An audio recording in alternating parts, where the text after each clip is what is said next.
Hello! Hi, everybody!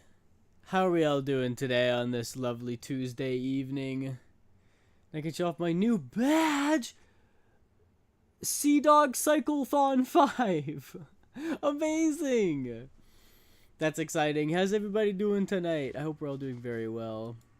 I thought we would do a nice chill stream where we work on Minri's commission and we can talk about whatever. I have some hypotheticals that we can chat about if we want. I had a lovely day today. I'm drinking a margarita. Life is good. And yes, I'm listening to Stardew Valley lo-fi music. Aiden, guess what? What? What is it, DeadSec? Speaking of which, hi Minri, hi DeadSec, hi small girl. I'm really tired. Me too. I'm kind of tired. I'm doing way better than I was, though. Happy Lesbian Visibility Week. Yo, let's go. For 1 week, we can finally see all the lesbians. And then next week, they disappear again. That's really sad. I'm just kidding. Thank you for the hydrate. MSMX? Ms. Mix? Is that what I should call you? I'm gonna go for water this time. Maybe next time I'll go for my margarita.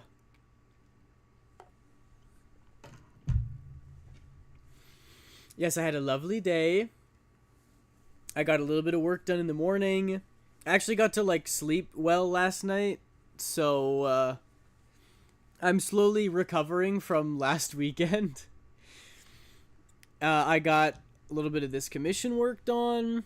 And I went with my friend disc golfing. And it was great. We did 18 holes. And it was actually warm outside. The sun was shining. I could have worn shorts. And I love wearing shorts. So I'm sad that I didn't. But honestly, good day. Very good day.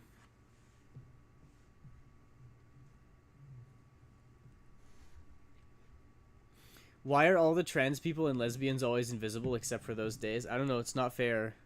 It's the patriarchy. I think I'm reverting to living in numbness again. I don't know if it's better than how I was doing. Strange that feeling felt more empty than numb, but I could also just be going through something. Who knows? Well, I hope it gets better soon, Minri. Maybe when it's actually summertime, then people will feel better. Work's been keeping me on my feet a lot more than normal since they're laying people off, which means it's only a couple people holding everything together. Oh my goodness. That sounds even more stressful than usual. First one, please, or just X? I could call you X. That's kind of a cool name. Better use than the Twitter name. Are we going to see if I can find some local lesbians? Do it. You only have a week. Aiden freaking Sketches. That's me. How are you, Dex? Good to see ya. Dex, I feel like you'll have fun with some of these hypotheticals. Started modded Stardew World using Forest Farm. Oh, that's exciting. We're too powerful to be seen normally. I see all. Aiden. Asher. Yes. Hello. I am miserable packing. I'm always miserable and packing. I know, I get that though. I've moved so much over the course of the past year. I hope that your move goes very well. What are the hypotheticals? Lay them on me. I'm literally just on r/hypothetical situation. I felt like we could read these out and talk about them. Dude with a huge wiener and depression. Yes, did somebody call my name? But at least I'm finally standing my ground now, so something positive. Yeah, that's good to hear. Aiden's packing proof. Ayo? No. That's the 10,000 subs milestone. Head reveal, just other head reveal.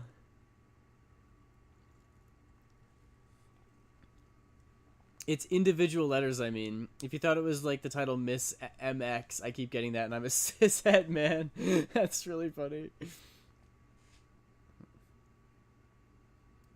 I am such a loyal viewer. Yes, thank you, Dex. I did some sketches, Minri. I'm gonna fix him up a little. But this is like the alternate personality. I think it's gonna be good. It's gonna be fun. Been eating more veggies, gonna clean my room this week, improve my health, and work out at least a few minutes every day to get into a routine. That's awesome! That's great, Minri. I mean, you're not Minri. Small girl. Sorry, I saw Minri's message underneath. I saw the little emote and got confused. My brain is trying to read two things at once. That's great, Small. You gotta take care of yourself, you know? Aiden Sketches did some sketches. Newsflash, sky blue, says local artist. Says local artist. Isn't the sky always blue? Regardless of who says it? I don't know, man. Make sure you're taking care of yourself and not going too crazy. Sustainability over all else. Yes, exactly. Asherat says packing. This is true. I'm gonna be moving in a few months. I hope I don't find Everybody's any rats moving. in the boxes. Rats? Oh. That reminds Are me you of a actually time I was moving, or locked is in a this room. just a segue? A rubber room. A rubber room with rats. Rats make me crazy. Crazy? I was crazy once. They locked me in a room. A rubber room. A rubber room with rats. Rats make me crazy. Oh, we're just doing the regular He one? sketches. He too is crazy. No, Crazy? never mind. I was rat once. I'm not crazy. They locked me in a rubber. A rubber rats with room. They locked you in a rubber? Isn't that what the English call condoms? I'm so sorry. That sounds really uncomfortable. I feel like it'd be really hot in there. I actually am moving? Dang! I'm also working on cleaning. Swept and vacuumed today. Dog was upset with me? God, yeah, dogs do that. I let my cats out on the porch for a brief moment today, and they tried to escape me. I don't know why they act as though they're like imprisoned. Like as if their life is going to be much better if they can just flee and escape into the wild, where they don't get catnip and cat treats and food and scratches. They're spoiled.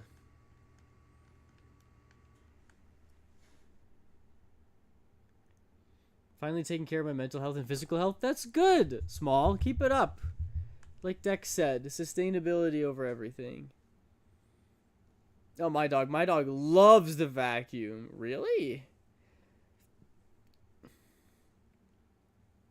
The title MX is pronounced like mix for the NB umbrella, I believe. Okay. Mix. No, Americans call condoms rubbers. We call erasers rubbers. Oh. So true. My dog barks at the vacuum and tries to bite the bottom. Or bite the broom. That's funny. I guess I assumed that all dogs were just afraid of vacuums because mine was. But maybe some dogs love the vacuum so much that they want to eat it. They think it looks like a tasty treat.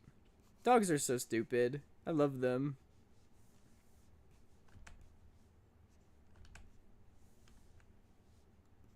I'm gonna go to Bernese one day. Just a certified big boy. You're so doggist? Yeah. So's everyone. We breed them and stuff. How does your dog behave based on the way they're bred? I'm like, isn't that a little racist? I think my dog wants to fight it, but when it goes toward him, he backs off. So your dog's like an assassin. Your dog is a rogue. It wants that backstab damage, but then when it's a head-on confrontation, and he runs. I had a young person ask me if we carried a certain kind of condom before, and I told them, I don't know, I just work here. I don't look at that stuff because I don't use it. That's fair. I'm sure they could find whatever it is they were looking for, or realize that it's not there and then leave. Hey, Aiden, pick a number, 1, 2, or 3. 2. I think it's a more bark but no bite thing. Yeah, that could definitely be it.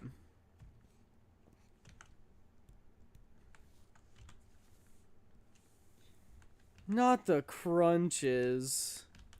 Alright, well, at least I'm not exhausted anymore.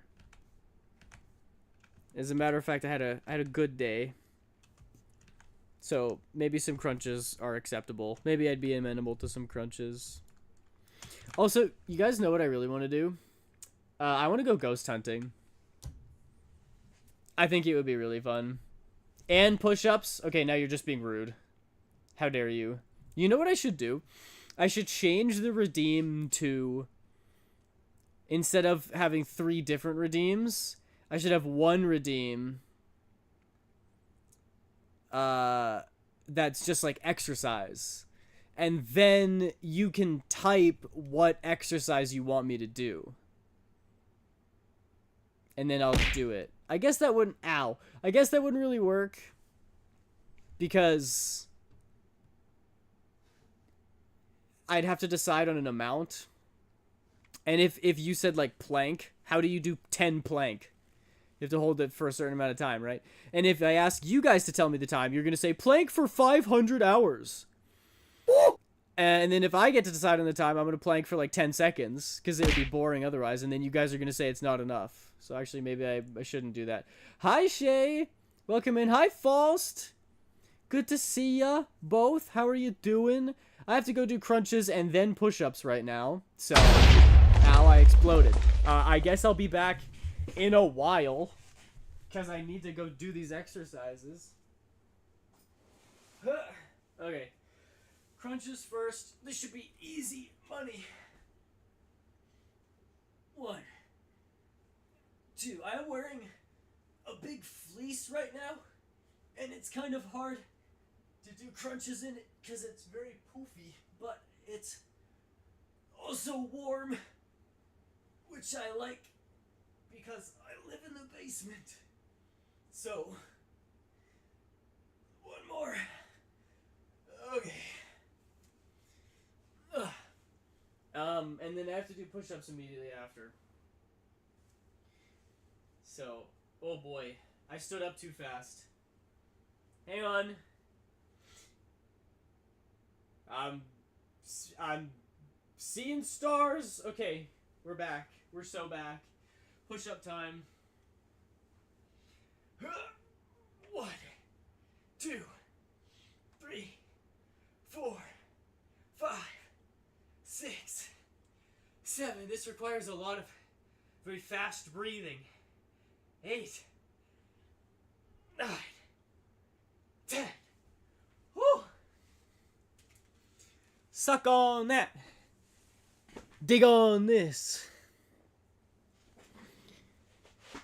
Lovely. I need to have some margarita now as a celebration.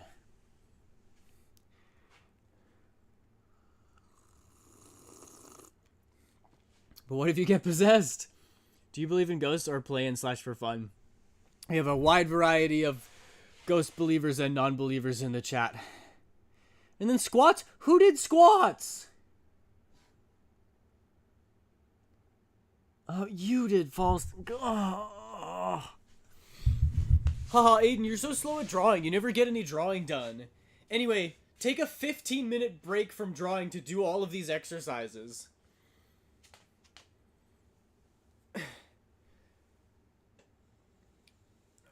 3, 4, 5. Streamer takes a dump on stream. 7. This is kind of what it sounds like. 8. Warrior on 9. And 1 more. 10. Alright. Now leave me alone. I'm drawing pictures. And my margarita is getting diluted. What a nightmare.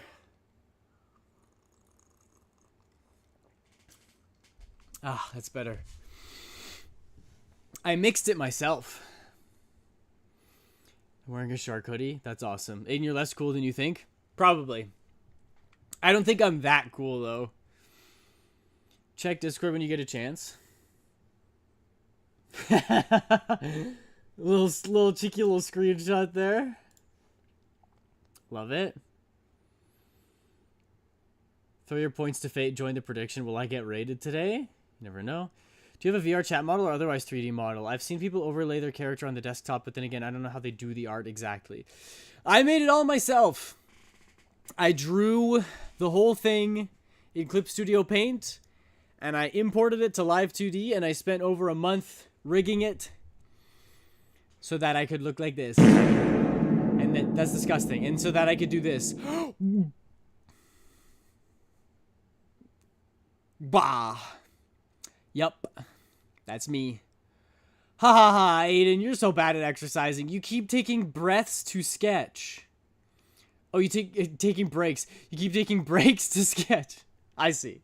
I see. Yeah, you're so right. I can't believe I've interrupted this exercising stream with some art. I got a pretty screenshot of you. I saw it. So we could see you do the workout, I guess.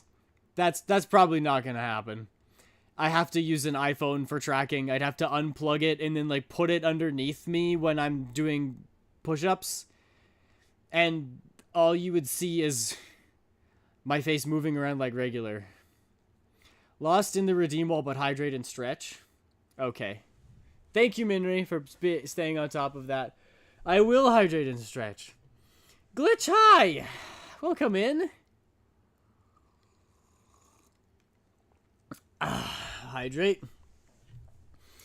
And stretch. I found out I'm going to the Bahamas in July and I'm going to get drunk with my mom. That sounds so fun. Oh, I would love to go to the Bahamas someday. And I would love to get drunk. So doing both at the same time? Amazing. Thank you for the stretch and the hydrate, by the way. Stinky Aiden. I'm never stinky. I'm too self-conscious about my smells. I would never smell bad. When I do stream, I always ask Dead to make you do squats. So you're the one! I was trying to say you could do it with a 3D model like in VR chat or something hard to explain. I think I know what you mean, but that just wouldn't work. I'd have to ditch the model that I spent two months working on. Get a different one that doesn't look nearly as good, and then I'd have to change my entire tracking setup, and it took like 6 months for me to get this tracking set up. I do understand, it's just not a good idea. No shade thrown, no shade thrown. I've not gotten drunk before, it's gonna be great. You're gonna love it.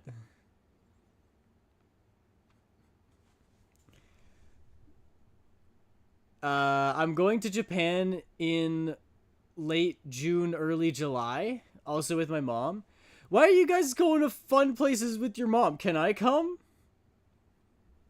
Falsta's mom is going to Japan. I would love to.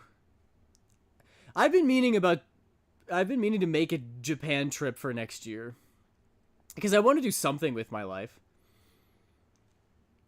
I could just like sit here and never spend any money. Or I could blow like a couple $1,000, go to Japan, live it up, and then die. He's not supposed to know. I've had a bit of alcohol here and there, but not nearly enough to get anywhere close to drunk. Yeah. Don't go too hard. Drink responsibly, you know? VTuber model is tight, though. Great work on it. Oh, thank you. Thank you, X. I appreciate that. If there was shade thrown, he would be shading. Yeah, it's true. I mean, if you can fit in the suitcase, you can come, Aiden. Let's go! Japan trip, I'm gonna eat so much sushi. Should I drink my out-of-date cider? If it's cider with alcohol in it, that means it doesn't go bad, right?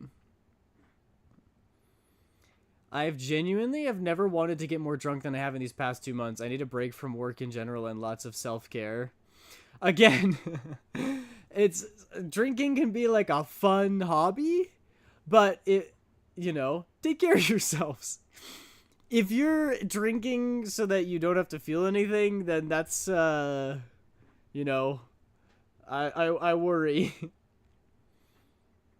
I've always wondered what out-of-date cider tastes like. Probably it tastes like regular cider. Alcohol tastes too gross for me to ever drink enough to get drunk. Literally same. To the never wanted to get more drunk. I'm sorry. I hope that everybody's years start getting better soon. I don't enjoy beer or any sort of drink. Yeah, beer is nasty. Beer tastes like piss. Beer's disgusting. Wine is good. Cocktails are better. That's my opinion. That's where fruity chasers / drinks come in. Yeah. I'm learning self-care, but honestly, I need the break, man. Though I will be happy when all my tanks are full again because I'm burned out on so many levels. Can you take a vacation for yourself, Small? Can you take some time off work? I've tried, and they taste good other than the alcohol, which ruins it. I don't measure things by years. I measure them by how much grace the Lord has given me. Can I get an amen? Y'all ain't constantly drunk. You all have functioning livers. Lucky. Hey, champ. Drink water. I don't like wine or cocktails. No, that's absolutely fine. There's nothing wrong with that. If anything, I would argue it's better to not drink than to drink. Because, you know, drinking's not good for you in any way.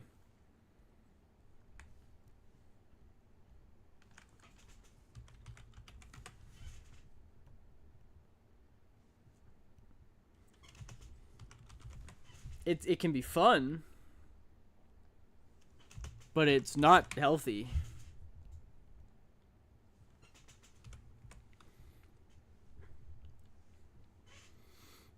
Not yet. I don't have enough time off yet, and we're so short-staffed. I can't do it right now with layoffs happening. Oh, I see. No, water gives me the ick. Water gives you the ick? Look, I would say 90% of the time I'm all like, you know, you do you, live your life, live your truth. You have to drink water.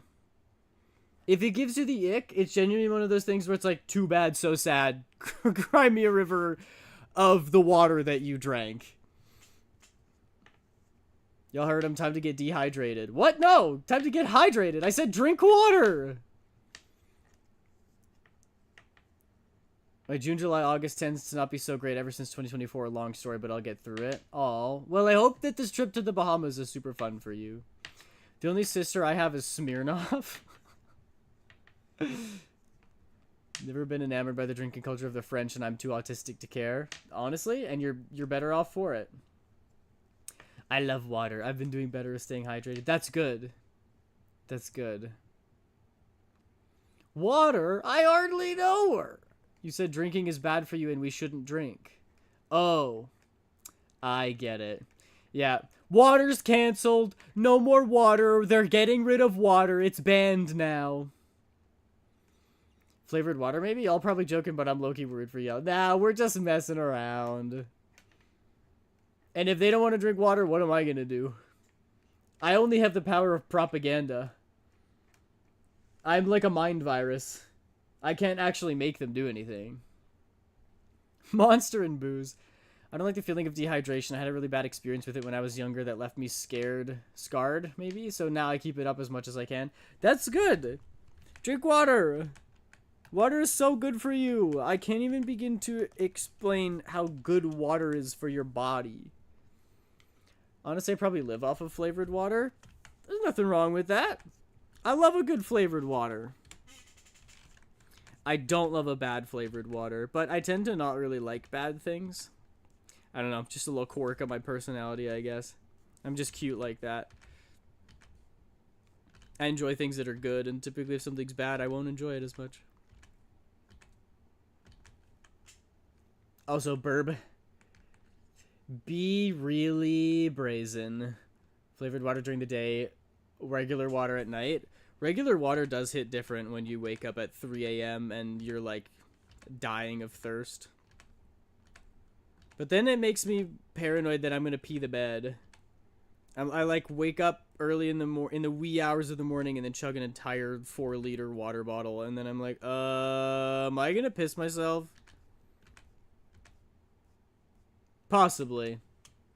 Even likely.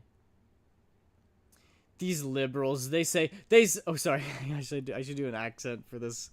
These liberals, they say you need water to drink. Well, I for one have not had a sip of water since 1982, and quite frankly, I don't believe in the LGBS or TS. I simply won't. And then collapses and dies. I can imagine the guy who's saying that. He's like very red-faced, bald. He's got a vein bulging out of his forehead. I don't want to call you by your pronouns. I don't even know what that is. Aiden doesn't like bad things? Okay, guys, this is my last showing on stream. Why? If you're trying to insinuate that you're a bad thing, DeadSec, we will not allow it. I'm confused because that possibility is so far removed from my brain that I don't think it could ever be true. I don't think that it could ever happen. Still, the drinking joke's crazy when it feels like you're not on that timing. Oh, I might just be slow because I'm trying to draw. But nobody wants me to draw pictures.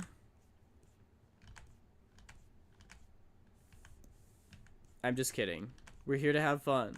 We're here for good vibes.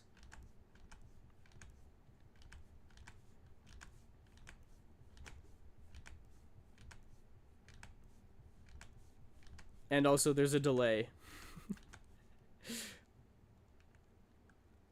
But I am bad thing. You're not bad thing. DeadSec. The only bad thing is you saying that you're a bad Alanix thing. says, Aiden, you're the worst VTuber that I follow. You want to know why? Is because you're Canadian.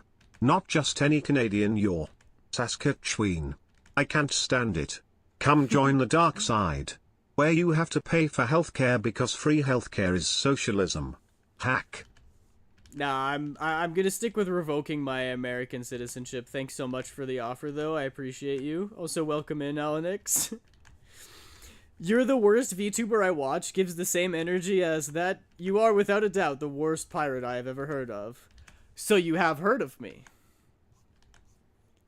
You're the worst VTuber I follow. So you're still following me. So, hypotheticals, I would be happy to dive into the hypotheticals. Just wanted to let everybody catch up first.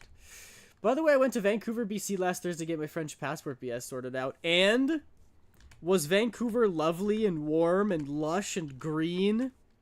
I bet it was. Those British Columbians don't know how good they have it over there. We're dying over here in the wintry swamp marshes of Saskatchewan. We're suffering. You guys ever, like, look at a map and see Saskatchewan and you're like, that's where Aiden lives? Sometimes I'll do that. I'll, like, look at LA on a map and be like, Game Grumps lives there.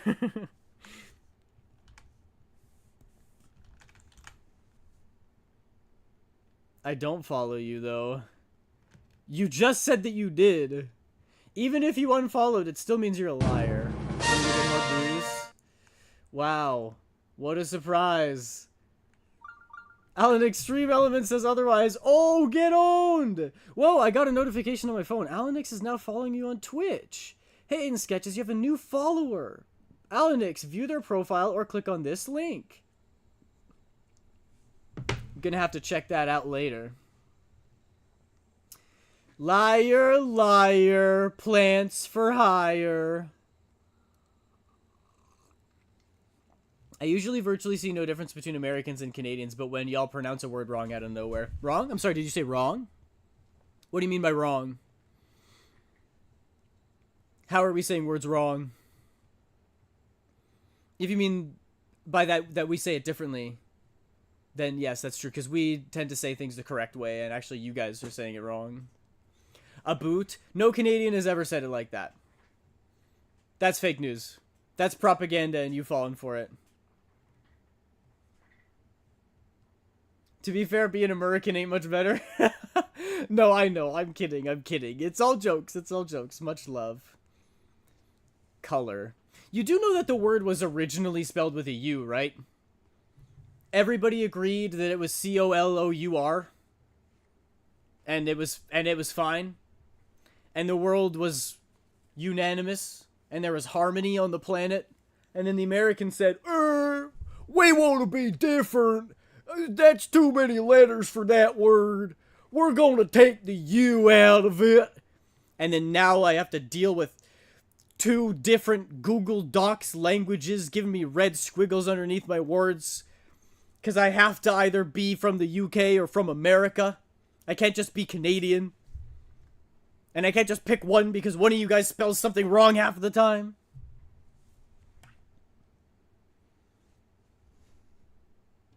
Aiden has that bagged milk.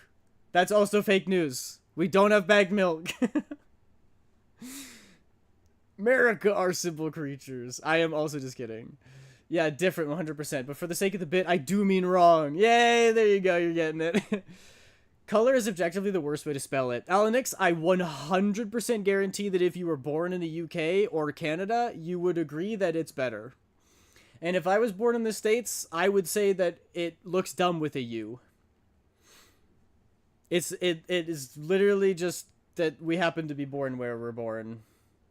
You know? The word stolen by colonists from an entirely different language who then demanded everyone else conform to their decided language and they deem superior because they colonized the land. That language? Yeah. Yeah.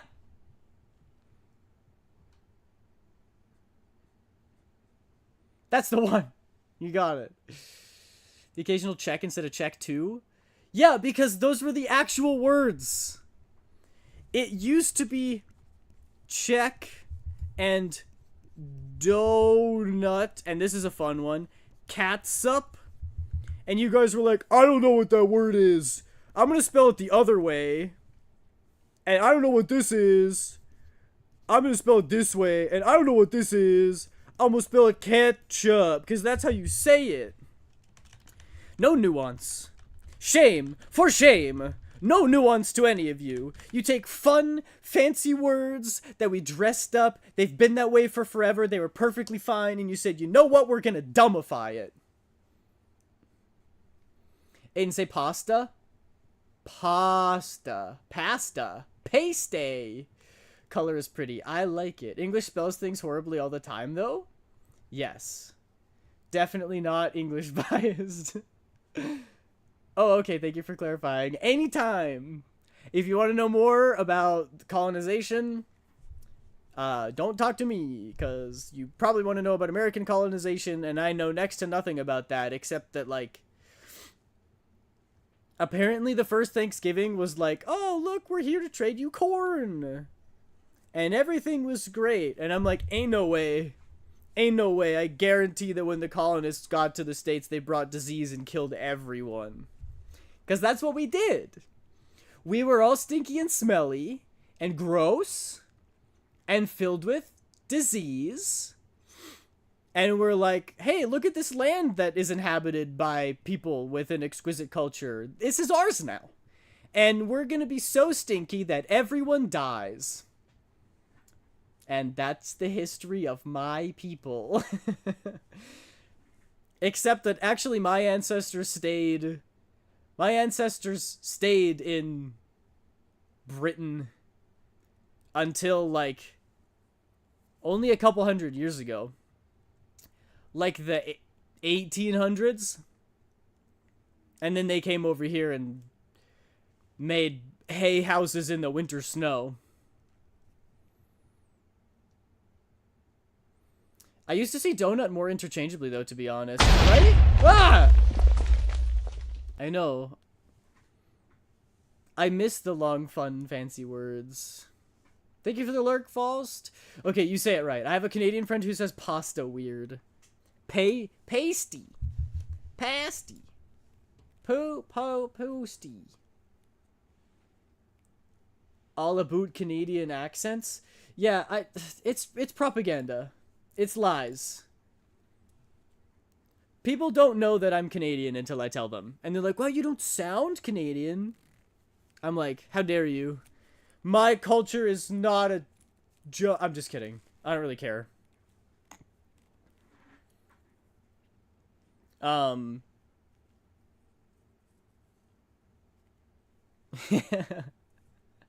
Same way the British say it, right?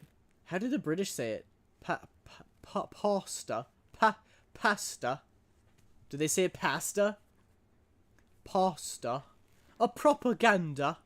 Oi, mate. I don't know.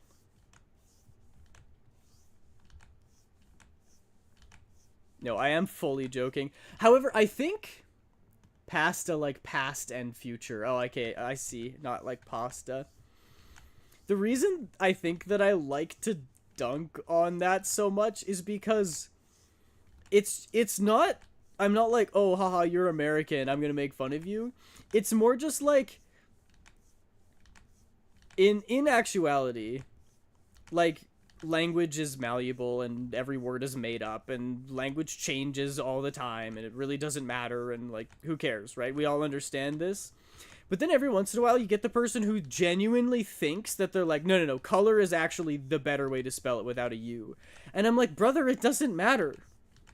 If you were born in my place and I was born in yours, we would have the opinions that the other one does now. Like, this is not... One is not objectively better. It's just what you grew up with. And I feel like most intelligent people can recognize that. But every once in a while, you get somebody who's like, no, it's better because this way's American. And I'm like, okay, so you're actually dumb. And I'm going to make fun of you now.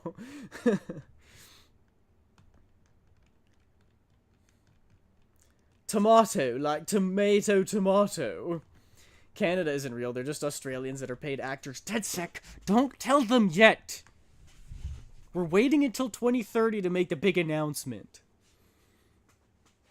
that Australians are actually taking over the world. Scottish people are just Northern Australians. Canadian people are just cold Australians. New Zealand people are just Kiwi Australians. We're infecting everything. We're taking over the world. Slowly but surely. People from Japan are anime Australians. I'm gonna make people really mad by saying that. I'm gonna stop now. Hey Dan! I'm at work right now, but I hope your stream and day is going well. I'm doing very well. Thank you, Turtle. And how are you? I hope you are doing well. I hope work is going well. Oh, sorry, Art Daddy. You're good. Don't apologize, sweet summer child. Kiwi. I love kiwis. Have you guys ever eaten a kiwi with the shell? Crunchy. Anyway, shall we get into some of the hypotheticals? I feel like this is a good breaking point now that I'm done raging. And I'm done my rampage. I miss kiwi. And no, peel it. No, I always peel it. But funny. You eat New Zealanders with the shell on? Well, yeah. Were you gonna take all of their skin off before you munch down? That takes so long. Anyway. You guys get what I mean, though, when, like... You know, like, language is all made up. So, who cares how you say it? Or how it's spelled, or whatever. And then some people come along and they're just like, no, this is actually the objectively correct way. And I'm like, I cannot understand how you believe that is true. Like, you have so fallen for the propaganda. You're so brainwashed. And so when I bully people, it's because I'm like, I'm trying to unbrainwash you. And maybe if I make you mad, it'll stick in your head long enough that you will actually become unbrainwashed. But also, I'm not a good debater. I do that classic thing where, like, a week later I'm in the shower and I'm like, oh, I should have said this. Not because I'm trying to, like, slam dunk on anybody.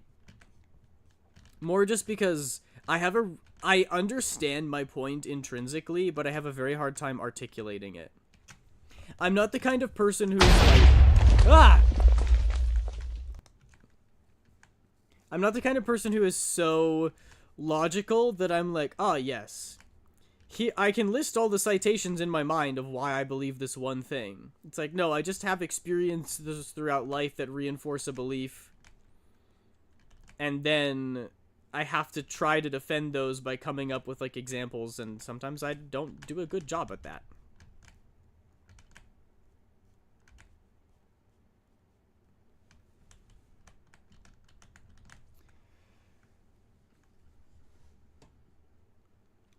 I'm good. I want to be at home right now doing art so bad, but got to do that corporate grind, unfortunately. I understand that. Are you feeling better after some rest? Yes, I am. I had a very restful day, actually. I got lots of sleep, and I got to go outside, and it was actually sunny outside.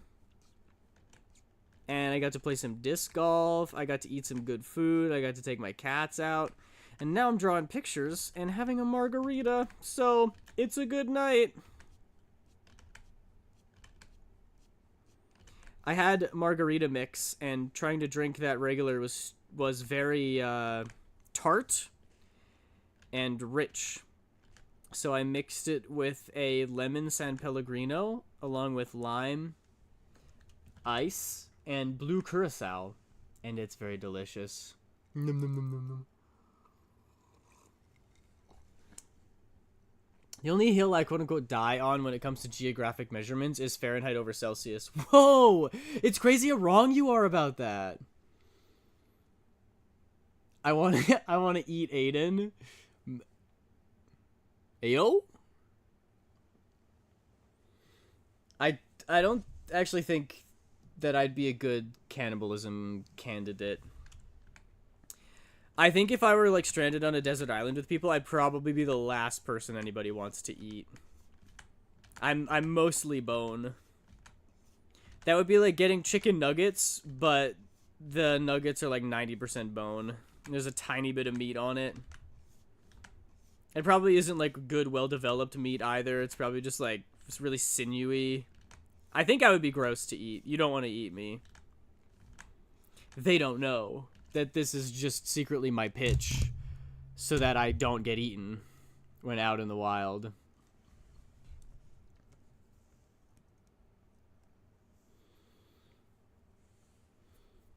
Guys, my dog is looking so fucking cute right now. Ah. Picture didn't happen.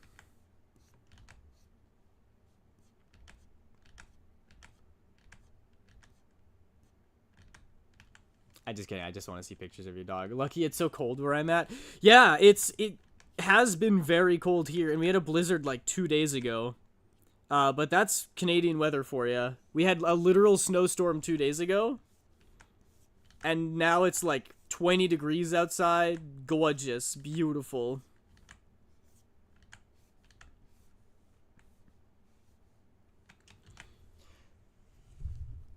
Aiden, how often do you be drinking margs?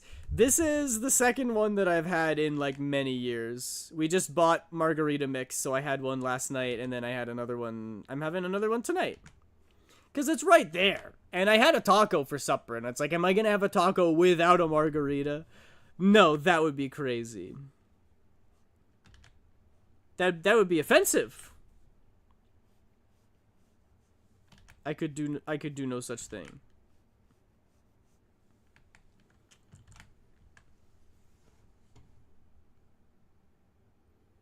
Celsius just doesn't make sense for a weather channel. Everything else I don't really care. Use whatever. But you do understand that like 70 for room temperature is just as arbitrary as 21 for room temperature. And Celsius makes way more sense from a math standpoint. 0 is freezing, 100 is boiling. Those are very... And anything that's negative means it's going to freeze. Anything above 0 means it's not going to freeze. It's perfect. It makes sense. Americans are like, oh, it's 14 degrees outside. I'm like, I have no idea what that means. And then we have the same minus 40 for some reason. I would be very good to eat. What if we're vampires? If we're vampires, I don't know what my blood type is. But my mom is O negative, so there's a chance that I'm also O negative, in which case I think I'd be an absolute snack. So cannibals, I'd be disgusting. Vampires, I'm probably like a nice Wagyu beef steak.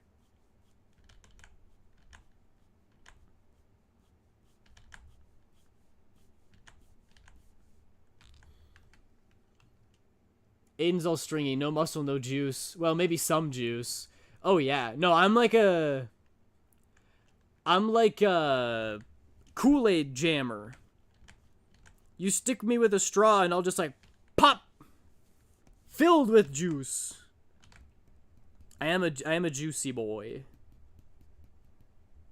You know how people call you like a cinnamon roll when they're like, "Oh, you're so sweet, you're a cinnamon roll." I think the brand of sweet that I would be is not cinnamon roll. I think I would be like juice box. I think if I were converted into a consumable item out of all like food and beverages, I think I'd be a juice box. Does that make sense?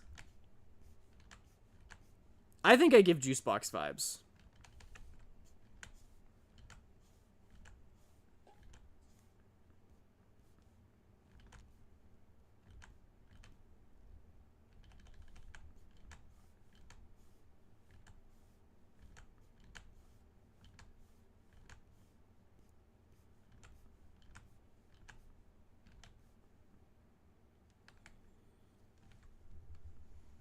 Rosa, welcome in. A degree difference in Celsius could be like 3 to 4 degrees different in Fahrenheit, and I can feel 1 degree difference in Fahrenheit. It's like 69 degrees is nice, 70 is starting to get too warm, 71 makes me want to die. That's true.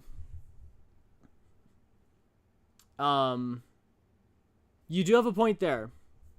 That when you go from like 0 to 100, you get a lot more wiggle room in between.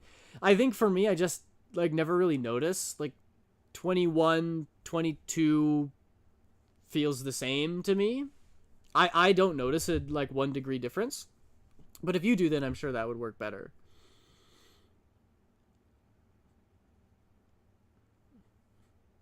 That's a good point. But I also just think, like, if we had to pick one, we should go with Celsius. Because you can also just do decimals. Like in my car, for example, when you're adjusting the temperature, you can do 20, 20.5, 21, 21.5. You can still get comfortable temperatures. They're just called something different. But then for math, it's way easier to have 0 to be freezing and 100 to be boiling, rather than like 31 to be freezing or something. I don't actually know what the numbers are. I've had the opposite. It was so warm in the past week, and suddenly today it's freezing. I also had a taco! Taco bros! Fahrenheit is more self-centered percentage of temperature, human temperature. Celsius is more world-centered percentage of water freezing to boiling. I guess that makes sense. I see we sketching, cause same. Oh yeah. Asher, you like the taste of blood? So you are a vampire. I'm a juicy boy, excuse me. We were talking vampires. What did I walk into? What can I say? I'm a juicy boy. I am. He says, drinking a marg. Yeah, and that's because of how used to it you are. I have more options, so I'm better. But the one thing is we don't need to just pick one. Weather channel should be Fahrenheit, cooking should be Celsius. That's fair. But also, I mean, I get what you mean. The real question is it easier to have one system, for example, Celsius, and then if you want to choose between 70 or 71, then that's just 21 or 21.5? Or is it easier to have two different ones? You know? Do you have two systems, one that you use for cooking, one that you use for weather, and you have to learn both? Or is it better to just have one system where the numbers are slightly off? And by off, I mean you just need to get used to using 0.5s. I feel like 70 degrees is 21, 71 degrees is 21.5, 72 is 22. It's not hard to remember. It's not like we're doing like 21.327148. It's either a 0.5 or you go up to the next one.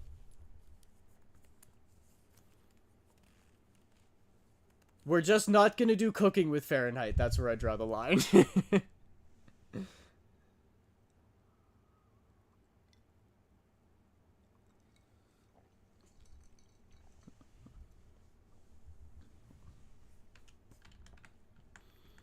Anyway, sorry. I'm doing too much arguing right now. I'm ruffling too many feathers. Let's see. I'm diving through the r/hypothetical situation subreddit right now. But I don't know if you can see that. I think AutoMod might have caught it. But kill the bot. All right. I'm just gonna do the highest rated from. Let's do top from this week.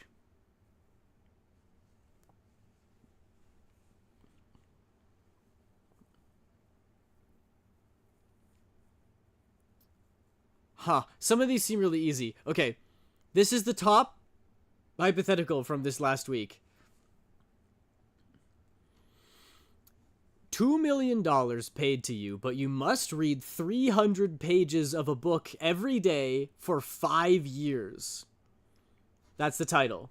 And then the body text reads, you get $2 million paid to you tax-free, but first, before you get the money, you must read at least... Oh, that's important. Before you get the money, you must read at least 300 pages of any book every day for the next 5 years. If any book is under 300 pages, you must finish it, then read part of another until you reach 300 pages. So if you have a book that's 295, you finish that and then read 5 pages of the next book. You may choose what books you read. You may not read the same book more than once. They may not be audiobooks. You must physically read.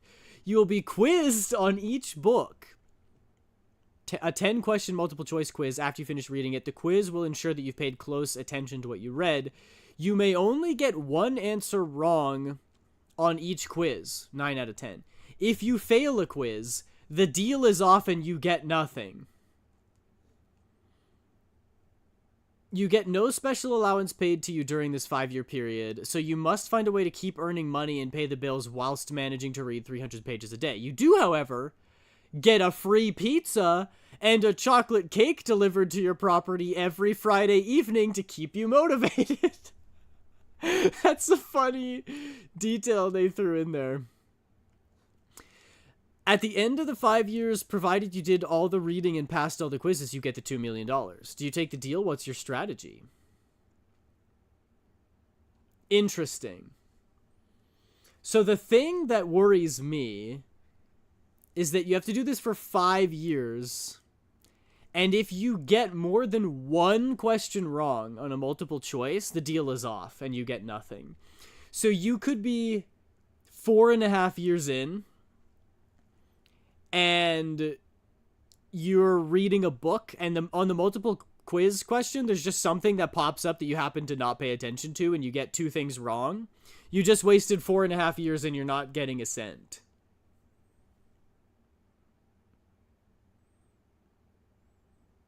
I'm gonna be honest, multiple choice quizzes are easy as hell. True? They can be. Someone said physical books? Yes, this Redditor. Physical Orchid 3616. Manga, easy. Might have a point there, champ.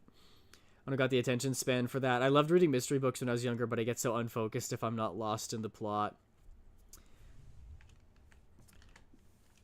Yeah, this is an interesting one, because 300 pages is quite a bit. I imagine you'd get faster as you read, but like there are some novellas. Most novellas are what, like 100 pages long? So you'd have to read like 3 whole novellas. That would be kind of crazy. Every single day for 5 years. That's a lot of book.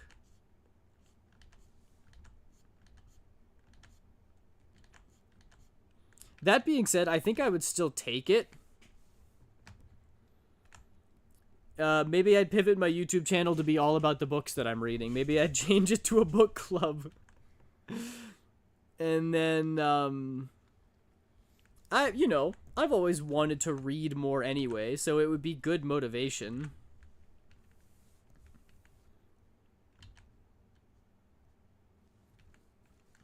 It would just really suck to, like, mess up the multiple choice questions. But I guess you're not going to lose anything for getting the questions wrong. It's just that you don't get the money that you originally were going to. So I guess if you think about it that way, you could be losing 4 years worth of income/time that you could have used instead of reading those books. But I don't think reading books is a waste of time anyway, right?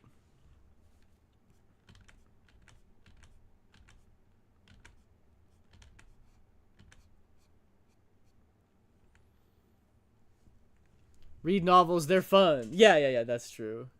Graphic novels are great, but reading a novel does so much for creative skills. It is true. I love physical books. I find interesting ones I've never seen, even as a kid.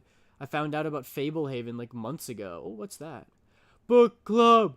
Book club! Become an audiobook channel, make audiobooks.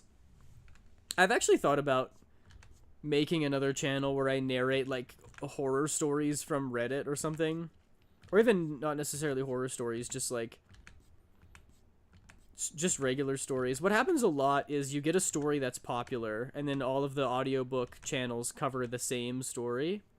But there's a lot of stories out there that are hidden gems made by, like, small authors. So I think the move is that you go to a Reddit page where, you know, brand new artists can advertise their stuff. And then you read those. You have to get their permission, of course, but, you know, if they're brand new, I'm sure they'd be excited to have somebody read their book. And then you can put out material that other people don't have. And it would require a little bit of work to, like, siphon through the stuff that you actually want to read. You know, you'd have to take some time to find some good stories. But that's the value that you'd be providing for that channel, is people can trust that you're going to find new authors and new stories and vet them a little bit so that you'll actually read the ones that you like. You'll read the good ones.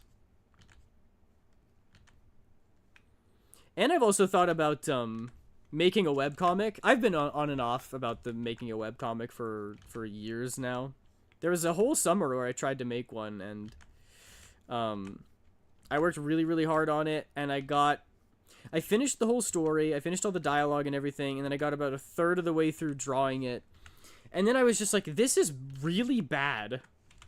Like, the world doesn't make any sense, the characters don't really have motivation, there's not great representation. Mainly because there was, like, 4 characters, but still, it's hard to have a diverse cast when you only have 4 people in your cast. So I stopped. And also, I was in university, so that didn't help.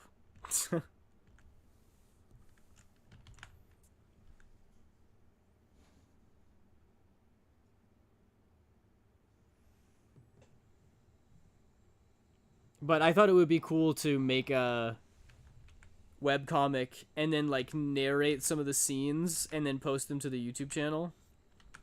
That'd be pretty cool. Like, you take the climactic battle and then you get it to be, like, fully voice acted. And then you can post that. That would be super cool. You could add music and sound effects and everything and really bring everything to life, make it jump out of the page. Would be super fun.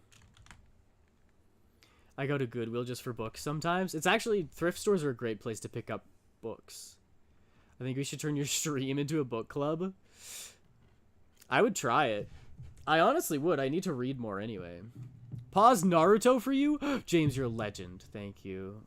Another thing also is that, like, if you read a book that has a similar-ish plot to manga, you can make the MC look however you want in your head. So true. I love drawing for that reason. That's what I'm hoping to do with embracing the arbitrary. Just go to lock in on editing. Fablehaven is just a kid's book on 2 siblings that discover their grandparents' farm is a sanctuary for magical creatures, which they must protect from evil. It has 5 books because there's more than one Fablehaven and place to protect magical creatures, and it's also being turned into a movie, apparently. That sounds interesting. I'm having eggs in a bagel right now. You're having bagel eggs! Bagel eggs are great. Welcome back from the shower, small girl. You already have Stardew Sunday. You can throw in Book Club Tuesday. Could be fun! I would just never draw on stream again.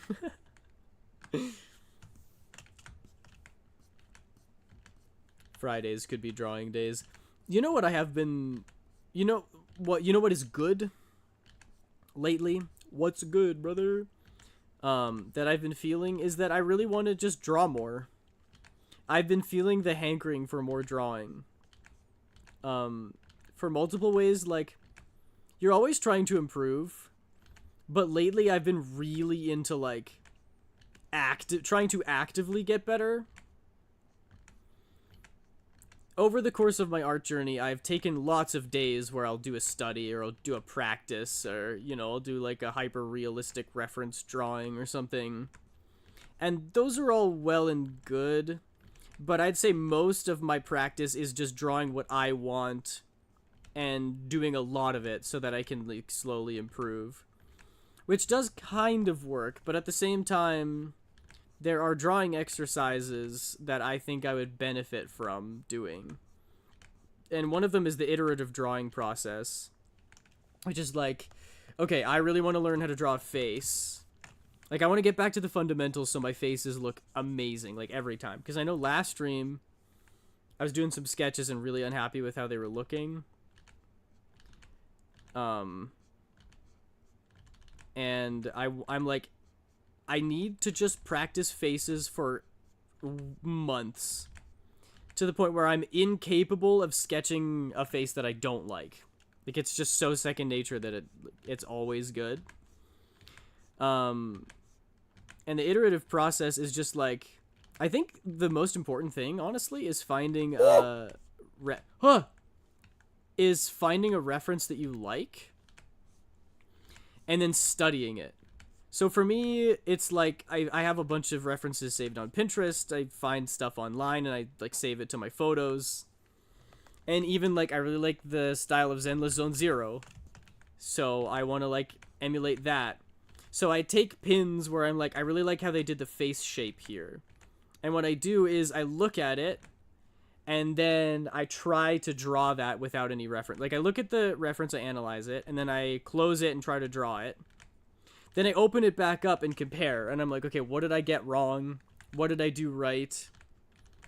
And then you do that over and over. Look at the reference, compare it to your drawing, then close the reference, draw it again, and then you'll be slightly closer. And you do that over and over and over again until you're drawing the same way that your reference photo was drawn. It's a good way to make sure that you're not just blindly copying an art style and actually teaching yourself to do the same process that that person did. It is true that if you, like, if you're really inspired by My Hero Academia, for example, and you use a lot of Horikoshi's references in your drawings, then naturally your art style will start to look more like his.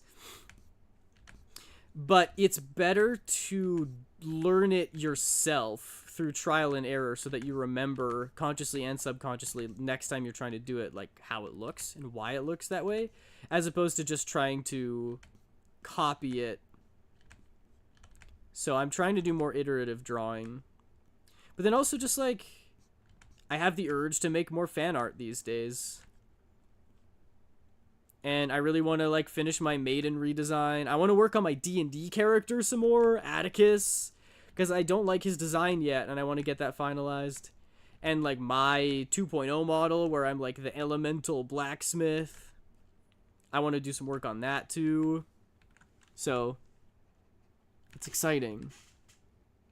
And I also want to get better at, like, my rendering, my shading and highlights, much in the way that Zenless Zone Zero draws their characters. I want to be able to do, like, rendered backgrounds and everything. There's just so much. I might be too ambitious, but, I want to take the time to do that. So if anything, I'd like to do more art streams. And I of course need to stay up to date with the commissions, but I'd also like to just take a stream where I draw something just for funsies, or even do a study.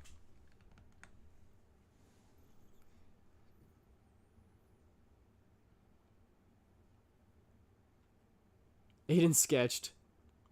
Book club sounds nice. It does, doesn't it? You could draw while talking about the books, to be fair. I could. You want to draw more? Anyway, back to shutting down all of his drawing days. Your face looks amazing. I don't know if that's a compliment or if that's supposed to be, like, aggressive, but I'm just gonna say thanks. One of my fave childhood YouTubers is making a novel, which I plan on buying. And actually reading another YouTuber I follow is making a story on AO3, which I'm also gonna read. I usually don't like reading, but they caught my interest. That's super cool. And it's a good way to get into reading, is by, you know, finding a topic that you are really interested in. Pinterest is my savior for a lot. Amen. Amen. It so is. Rendering is so fun. Rendering scares me.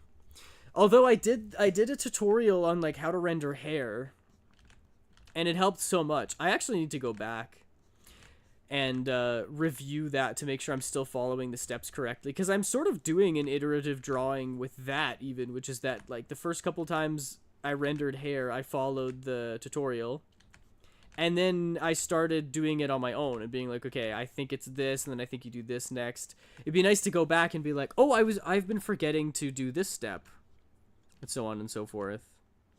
But since I started doing that, I think the way that I render hair looks a lot better. The issue for me is that I always, like, sketch something and then do the line art and then do the rendering, and I always recognize issues with the drawing.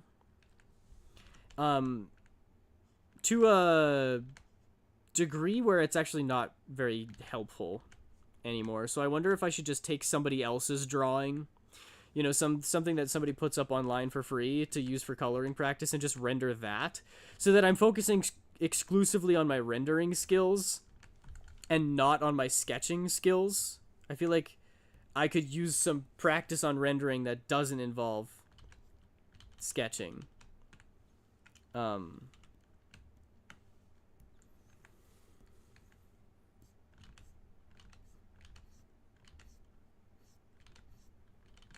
Yeah, I guess I just... Or it would also work if I had a drawing that I really, really, really liked, and then I could do the rendering for that. But, you know, even the drawings that I really loved a couple months ago, I'm starting to notice issues with now that I've taken a break from them.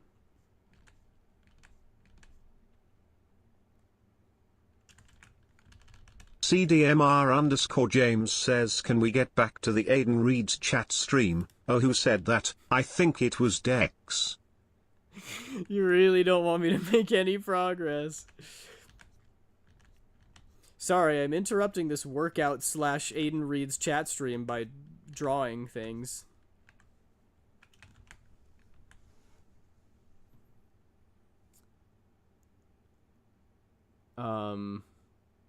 I'm thinking someday when I reach beyond my goals, I'll do a face cam stream. Whoa, that's exciting. Aiden face cam stream where it's still the VTuber, but, like, the background is a serial killer basement. That's really funny. Hey, I want to giggle. Can you say about? A boot! Oh! I've tried rendering once and been trying again. Yeah. It takes a lot of practice, and I've looked at tutorials online about how to render, and I'm like, yeah, I know. Like, every piece of advice, I'm like, I know that, I've heard that, I try to do that. I'm sure an element of it is practice, but I also wonder if it's just like, what if I took their drawing? Because in a lot of the videos where people are like, here's how you render, they'll have an image, like line art, and they're like, if you want, you can practice with this one, and I never do. I'm like, no, I'm going to practice with my own drawing because it's mine. But I actually should download their drawing, because then I don't have that personal attachment to it. Then I'm not looking at the sketch and being like, oh, what did I do wrong there? And then I'm like, oh, maybe I just don't like the art because I don't like the sketch, and it's actually nothing to do with the rendering, even though I see a lot of art online where I notice issues with the anatomy, and I'm like, that eye is too far apart, that arm is too short, that leg wouldn't go there, but it still looks good because they were confident with their flat coloring and rendering. So then I'm like, why am I so slow with my line art, trying to make every line absolutely perfect, when if I just trusted the process and did the whole thing, it would probably end up looking okay. Even though I think I would go back and look at the leg or something and be like, it's still too short. Even if I rendered it well, it's still not ideal. But like I see that online where the line art isn't perfect, but they go through and finish it anyway. They don't second guess themselves like I do. They don't quit like I do. They just finish it, and then it looks really good. And you wouldn't notice unless you're an artist or if you're like looking very intently. So yeah, I could use a lot of practice in that front. I struggle with story suggestions. Usually when people recommend things to me, I'll start it sometimes, but it mostly draws me away from the book or comic. I don't know why. It must be an ADHD thing. It's a practice thing. You got to put effort into it. I could see that. I also lose interest, which doesn't help. Oh yeah. What did I say? Add Canadian accent to the accent wheel? That's kind of funny. Maybe I'll do that. Just for you, Dex. I'll throw Canadian on there. Because it's funny. There you go. What's done is done. My brother wants you to say out. Oot. Sometimes I feel like I'm a clown. And you guys are sort of just poking me. Hey, honk your nose. Hey, do the funny thing. No, you know what it is? Dance for me, Jester. Yeah, exactly. You know what it is? It's that scene from one of the Shrek movies. Do the roar. And I'm like, I don't want to. Do the roar. Do the roar. That's you. Do the roar. And then I go, roar, except it's Canadian. So I go, maple syrup. And then you guys say, I love you, daddy.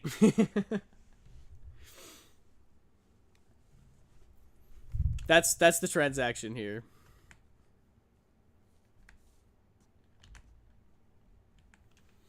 Like, I'll get really into the first few chapters of something, and then I just lose interest. I have a friend like that as well. I got him to start watching Brooklyn Nine-Nine. And he watched the first couple seasons, and I was like, how are you liking the show? And he's like, I love it. And I'm like, okay, great, when are you going to finish it? And he's like, no, I haven't watched in 3 weeks. I'm like, what? Why?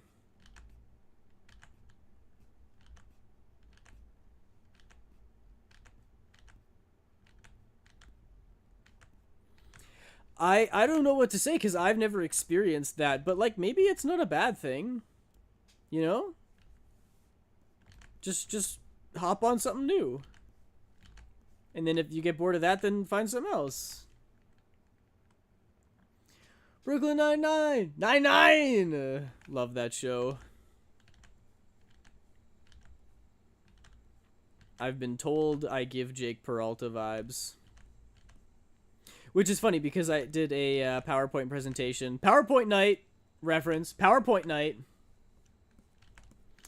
I did a PowerPoint night with some of my friends from high school. And the one that I did is who I would cast to be the different characters in Brooklyn Nine-Nine. And everybody thought that I would be Jake. But I actually said that I would be Boyle. I would be Charles. Because we have a friend who is cooler than me. And I was like, he's less silly than I am. But he's cooler than I am. And Boyle is like the giddy, sweet, silly friend. Like the #1 hype man, you know? And also this was casting. Could I act as Jake Peralta? Absolutely I could. Would I kill it as Charles Boyle? Yes. Yes, I would.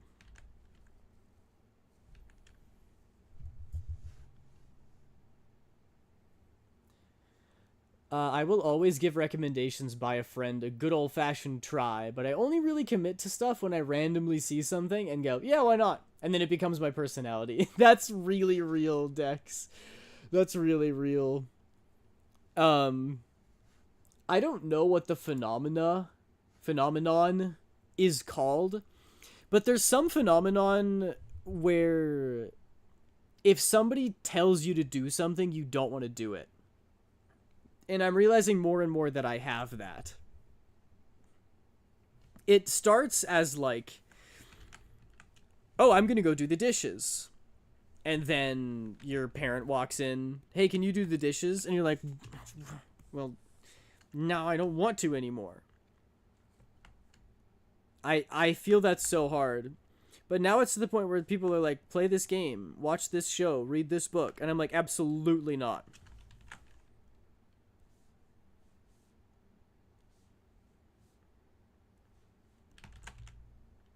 And I don't know why, but if it's an earnest recommendation and it actually sounds like something I'd be interested in, then I will try it. I've just been burned before, I guess, because I had a buddy who tried really, really, really hard to get me into Breaking Bad. He's like, it's the greatest show ever, you have to watch it. Ignore all the other recommendations that people are giving you, just watch Breaking Bad, it's so good.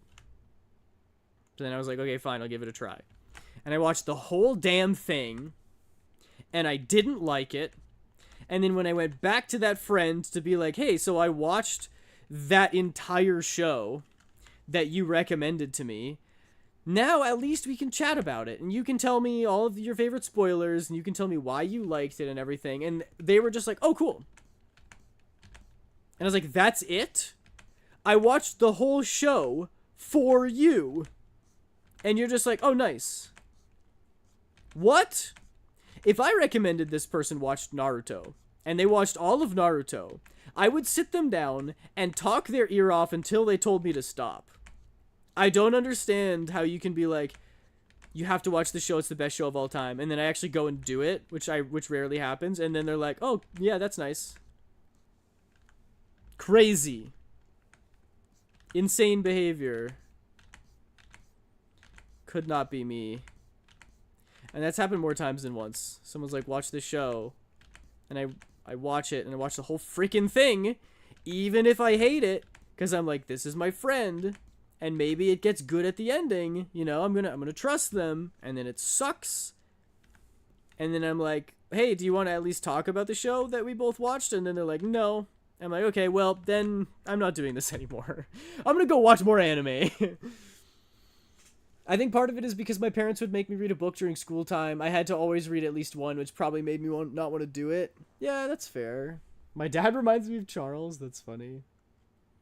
Still grateful they had me do it. Yeah, I'm the same way with, like, piano. I really hated taking piano lessons when I was a kid, but now I'm grateful that I can play. I do too, Aiden. You're not alone. The phenomenon of having a desire to avoid things that are commanded to you is called autism. It all leads back to one common denominator, huh? I think it's actually called authority avoidance or something. Okay. I see. It's an ADHD thing. I think you lose motivation the more people tell you to do something. Me with The Office. I was made to watch the entire thing twice. Me too, Dex! I didn't have to watch it twice, but my sister was like, The Office is so funny. This is exactly how my sister sounds, by the way. The Office is so funny. You have to watch The Office. It's so good. And I watched the whole damn 9 seasons, and I didn't enjoy it. And then, at least with my sister's chill. At least with that, she wanted to chat with me afterwards, and we kind of talked about why I didn't like it. And I think we just came to the conclusion that I cannot handle cringe humor. It is the worst thing in the world. It is spiders underneath my skin. I said this at another point on stream, but that episode where Michael, like, spanks Andy on the butt or something, or maybe it was Andy who did it, I don't really remember. That's supposed to be funny? Like, I don't understand who's watching this and going, ha ha, he spanked his coworker. I was just like, this is the worst. I'm in hell. That's an HR violation. It's so uncomfortable. It would be silly if at least they made it, like, absurd. But it was just like, one little smack. Everyone in the office was really not happy with it because that's how it would happen in real life. It's like I was watching a CCTV footage of an actual workplace harassment. And they didn't change anything about it. They didn't even try to make it funny. They're like, hey, let's just put harassment in this show and see if people laugh at it. And everybody does. And I'm like, what's wrong with me? I hate it. So yeah, I didn't care for The Office. I did not care for The Godfather. A friend of mine is hyper fixated on Breaking Bad right now. Yeah, that's fair. If anyone tells you this one thing is greater than all others, it's not gonna be, because you're not the other person. Yes, I completely agree. Also, welcome in, Skyla Dachi. I like that name. Can I call you Skyla? OMG, I know people like that and I hate it, right? I hope those people run out of milk for their cereal every day of their life. Devastating. I hope, you know what I hope it is? I hope that they pour the milk first and then realize they have no cereal. Because it's way harder to get the milk back in the jug. I couldn't watch The Office, I don't know. No, don't. It's not worth your time. I'll never watch The Office. I'll watch memes, but not the show. Yeah, real. Whoa! What the heck was that? What was that? Sorry. There was like... Okay, so for those of you who don't know, I'm in the basement. And we don't have walls yet. We have the frame up. So it's like framing around, but there's no drywall. There's no walls or anything. So I can see everywhere. One of the outlets across... Just out of the corner of my eye, I could have been hallucinating, but one of the outlets across the room just like sparked. There's like a huge like solar flare. It's not doing it anymore. What the heck was that? That was so crazy. Alright. I think the sun just exploded. We have 4 minutes. And then the world ends. Wow. Hi, Wally. I was also forced to consume The Office. It had its moments, but it really wasn't that great to me. I kind of feel the same way. Skylar, thank you so much for the follow. Welcome in. Good to have you. I hope you're doing well. I did like the moments where Jim and Dwight, the like Jim pranks, because it was, I don't know, there were some times where I'm kind of like, oh, that's cute. Like, some of the pranks were just straight up mean, and I really felt bad for Dwight. But then there were other ones where it kind of feels like Dwight is playing along. And they're, like, both doing it for the bit, and I'm like, oh, well, okay. That's so cute. Or the harmless one. My favorite is, my favorite one is with the, it's not like a garage sale, it's some other kind of, everybody's set up in the warehouse and they're selling things. And Jim has the magic beans, right? He buys like 10 bags of them, but makes Dwight think he only has one. And then the beans kept getting destroyed in different ways, but then they keep coming back. It's so funny. And Dwight's reaction is so priceless. I can't believe I'm genuinely talking about The Office like this. But it was so funny, and it's because, like, no one was hurt. Nobody, the most harm that would cause is that for a day, Dwight thought that magic beans were real. But, like, he already thinks that, like, he already thinks that cryptids exist, so it's not very harmful. And I thought that was so funny. I loved that one. But sometimes there's ones where Dwight's just like, you remember the time he was just using a yoga ball at work? And I'm like, yeah, good for you. It's like healthy, you know, good for your back, good for your abs. And he wasn't even being annoying, and Jim just popped it with the scissors. I was like, you ass! You absolute ass! He paid for that. I think Jim did say that he'd pay him back later, but I'm still like, you ass! He wasn't even being annoying. He was just kind of bouncing a little bit. How dare you? The show always seemed strange. Never watched it, but from what I saw of it, I was like, huh? I hate Jim. Pam is okay. Cannot stand Michael. Dwight gives me trauma flashbacks. OMG, yes. Damn it, Aiden, now I want cereal. Cereal is so good. I love cereal. You'd put the milk back? I would certainly try. I just hated how much of The Office pretty much promoted cheating on your partner and it's okay if you end up with someone better. Nah, not okay. Yes, I agree. I thought, because people always glaze the Jim and Pam relationship as like one of the best relationships in media, that I thought it wasn't going to go the way that it did. But it was like Pam was with Roy, who was like not great to her, of course. And then they cheated. And it ended up like, yeah, I think the way that they're written is supposed to be that Jim and Pam are a better fit. And also Roy sucks. Don't like that guy. But still, kind of scummy to be like, you know what? I'm pretty sure I'm better than this guy. I'm just gonna kiss you anyway. 'Cause I think I'm better. You know, if we applied the reverse logic, I bet. Oh, jeez, it scared me. If we applied the reverse logic, I bet Roy thought that he was better as well. Does that justify him? If it was Jim and Pam together at the beginning, would that justify Roy kissing her? I don't think so. It smells like double standards in here. So yeah, not a fan of how that whole thing went down. And also, man, I felt so bad for Andy. I get that he was like weird sometimes, but the way that people reacted to him made me think that he was like a serial killer. And I was like, no, he's just kind of quirky. Like he just like really likes playing the banjo. There's nothing wrong with that. Like, he seems really sweet. But they made him a failure and a loner and creepy and weird. And they were like, yeah, everybody hates Andy. Doesn't he suck so much? And I'm like, if you did this to Roy, I would get it. Because he tried to...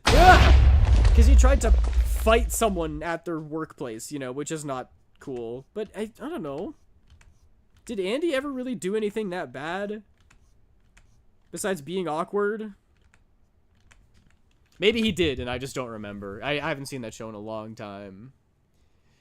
Aiden is so hot, he's sparking the wall's interest. Oh my goodness. Never been more happy to see my house and finally home. Welcome home, Glitch. The meatball thing was the funniest moment to me. Dwight and Stanley just getting free meatballs.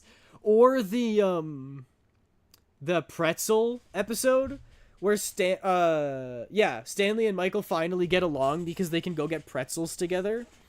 The Office was great when it was wholesome, which is why I love Parks and Rec.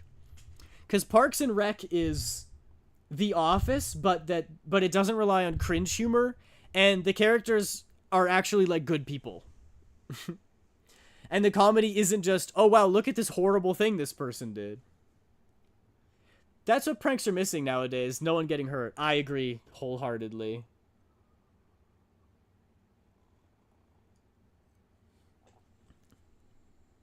Nothing. I just saw the Vocalize on your profile. Oh, I see.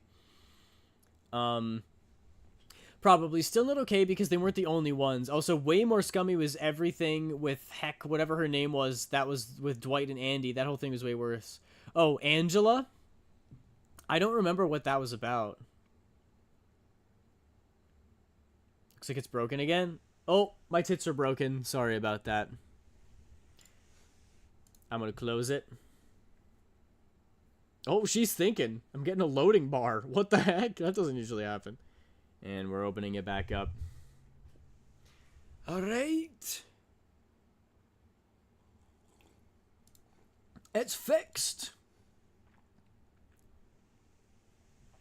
And he was kind of a dick, then he got hella violent, but he really pushed people's buttons he saw as a competition. Ow. Yeah, maybe. I don't remember that, but... ow. But also, if he did that, then yeah, he does deserve everything they did to him.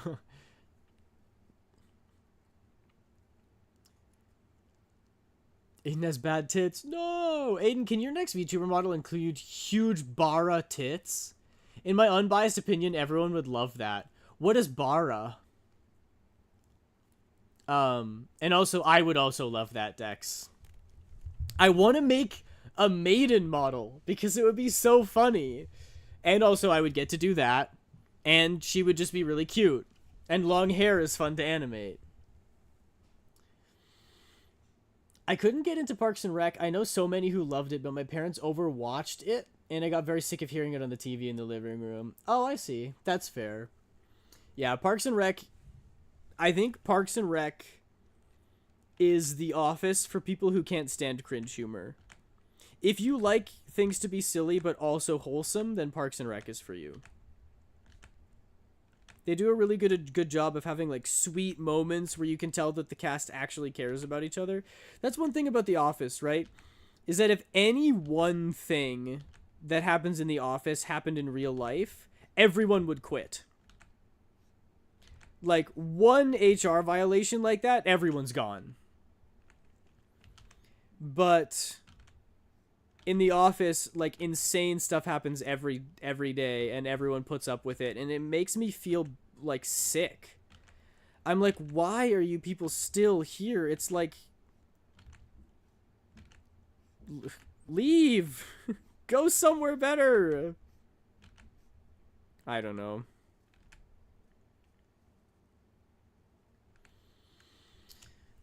So Angela left Dwight because he put down her cat. Oh my gosh, I forgot that he did that. Didn't Dwight also straight up bring a gun to work one time? This is what I mean. That's not funny. Bringing a gun to work is seriously dangerous, very irresponsible, and Dwight should be fired forever and never allowed on the premises again. And then at the end, they're like, well, we'll make him the regional manager because he really wanted it. And I'm like, no! He brought guns! Don't give him the regional manager. Look, I get it. We know he's a little bit weird and all that, and then maybe he's better now. But once you bring guns to work, you have to be fired. You simply cannot go back there. Anyway, she ended up with Andy, and then she cheated on Andy with Dwight a lot. So once again, promoted cheated equals okay. Yeah, I didn't like Angela either, though, because of all the cheating, probably. It's gay media that caters to men rather than yaoi, which caters to women. Typically more masculine features rather than feminine. Oh. So like a guy with big honkers, like Gandalf Big Naturals? Back in the 90s and early 2000s when that was made, though, there's definitely a lot of stuff that happened in office workspaces that nowadays would be immediate goodbye. Back then, it was just kind of brushed off. That's probably very true. There's probably more stuff that people put up with back then than they would now. I guess I'm just very HR coded.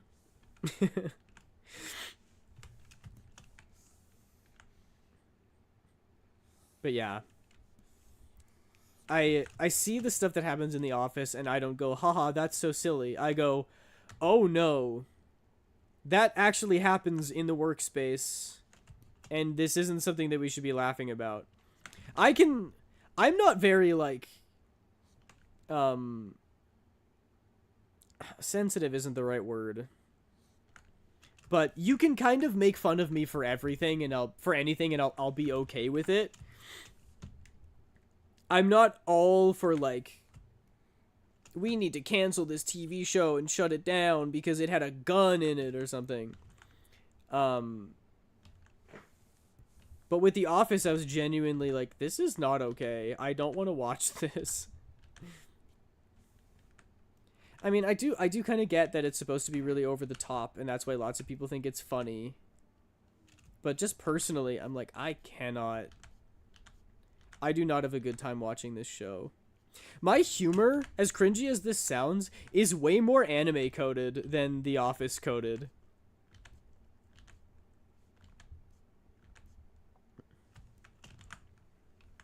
Anime has the tendency to do this thing where it either plays into itself so much to such an extent that it's ridiculous, which makes it really funny, or it's like self-aware. I saw a clip the other day of this anime. I wonder if anybody's seen it. It's like two guys walk onto the bus, and there's a guy, I'm guessing he's the protagonist, surrounded by a bunch of beautiful women. And the one guy's like, oh, I'm so jealous. Look at this guy. He's surrounded by all of these he's got all this game. He's got so many ladies pining for him. And the other guy's like, no, wait, look at his eye. He has the twinkle. That's a man who's only attracted to 2D characters online. And when you hear that, it's like, oh, who is this guy? Like, he's cringy. What does he mean? This is incel behavior. And then the main character looks back at them and winks again, so he confirms that that's true.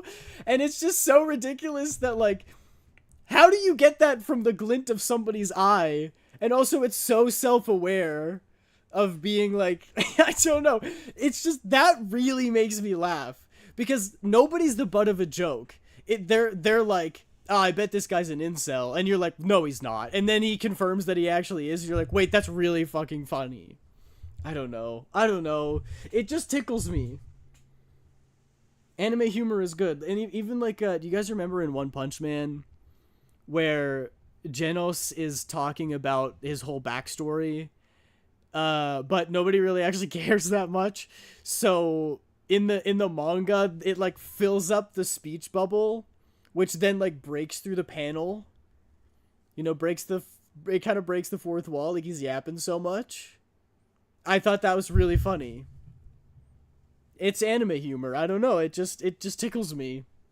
Whereas it's like, haha, imagine if a mentally unwell coworker brought their guns to work. I'm like, that's not funny. That's scary as hell.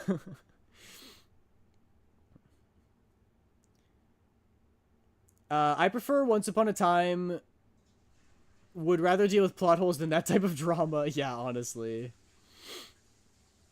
They said that's why they didn't make a sequel to The Office now when they kept wanting to. It was because so much of what they did then is offensive. Okay, I see. Admitting you watch anime? That's so cringe, bro. I'm in middle school, and that is cringe. I am deep, and that is 14. Honestly, I prefer silly Legos and anime. Yeah. It's the best. It's the best.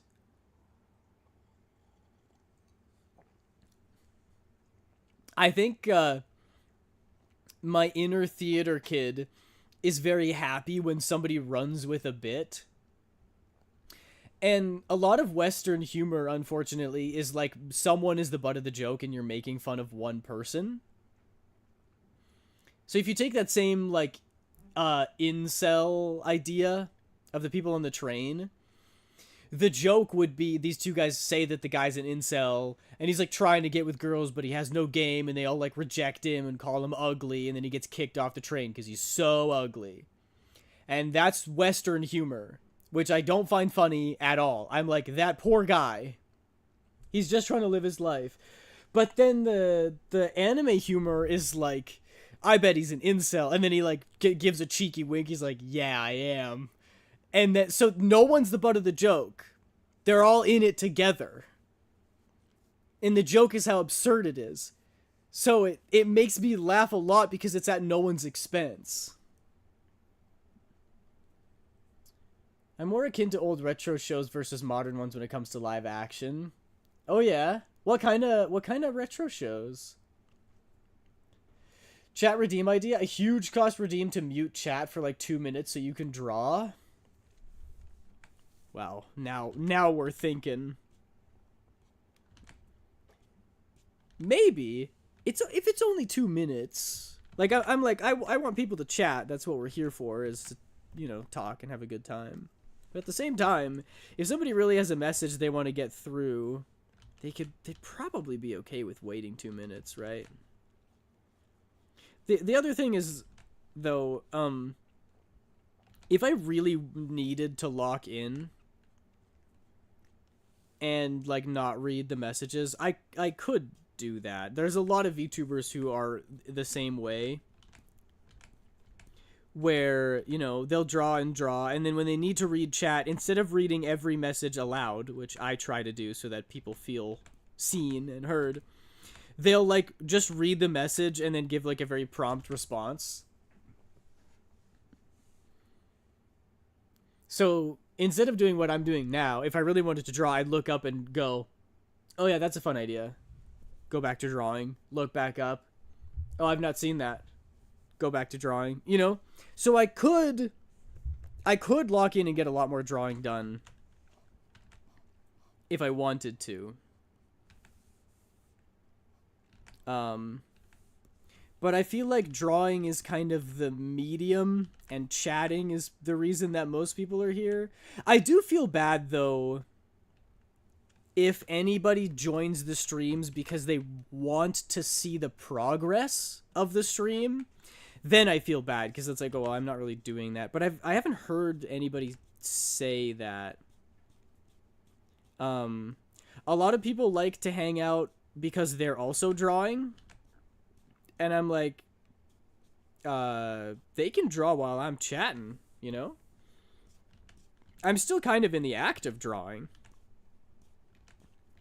It's just with really long breaks of talking to chat in between.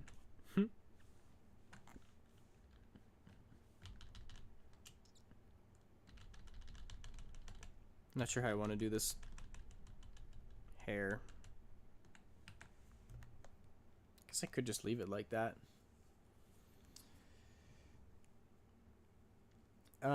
Feel like my dear friend Nokotan and Ranma One Half have some of the most fun humor in anime I've seen.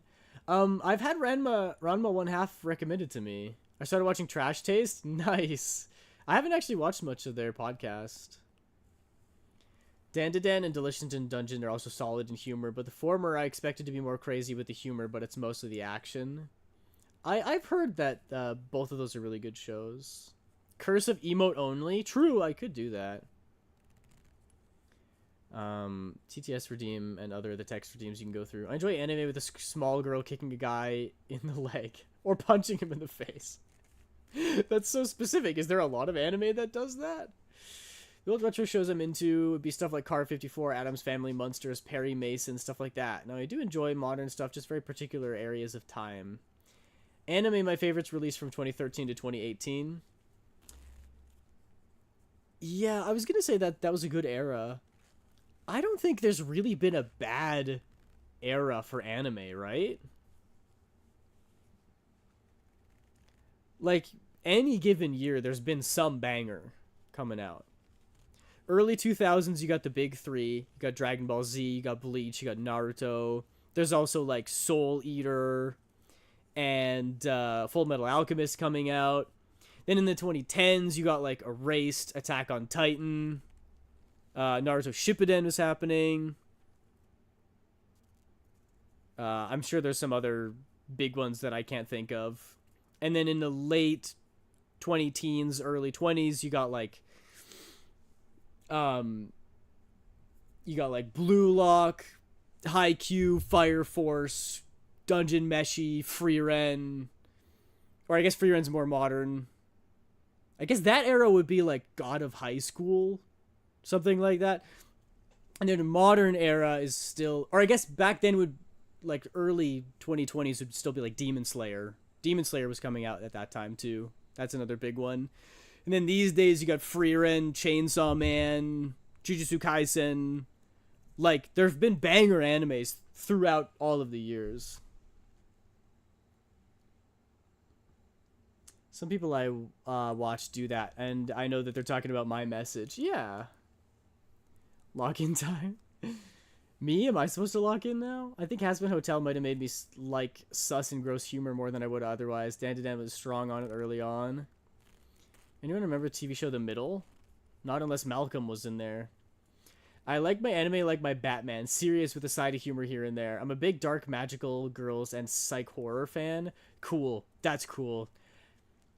I don't know if I've gotten into any like dark magical girls, but I would be down to watch some psychological horror in anime. I'm for as much as I love anime and talk about it, I don't watch it very often. I think it's the psychological phenomenon of resistance, which is like the more you want to do something, the less inclined you are to actually do it. Or like it's harder to get yourself to do something because you place more weight in it. It's easy for me to sit down and watch some live action show because I'm like, yeah, whatever, I don't care about live action shows. If I miss this, it's not a big deal. If I don't pay attention, it's not a big deal. But if I'm watching anime, like if I'm catching up on My Hero Academia, I'm like, I have to carve out time. I'm like, everybody shut up. I need to be doing nothing besides watching this show. And so I end up watching less anime because of it, which is so ironic.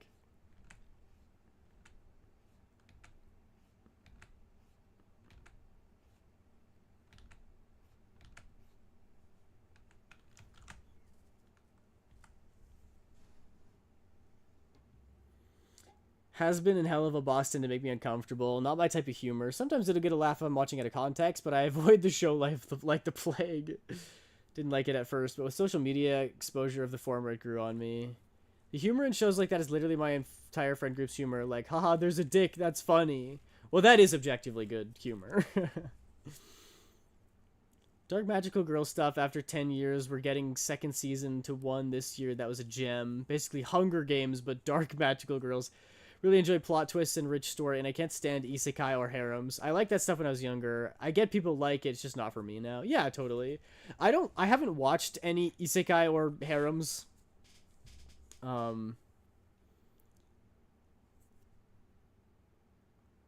I think I would like them as long as they don't take themselves too seriously.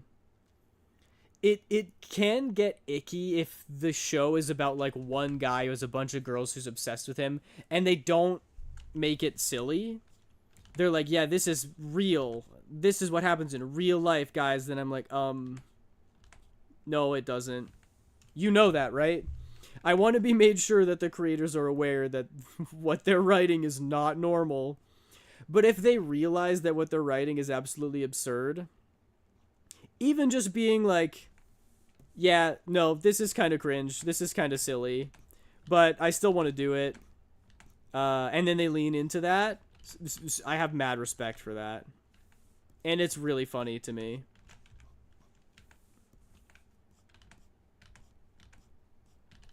It's kind of like how I draw Maiden. I made her as hot as I possibly could. And not because I'm like, no guys, this is really me. This is really my OC. You guys wouldn't understand it. You just wouldn't get it. No, I'm like, yeah, Lamau, I wanted to draw her like that. Because it's fun.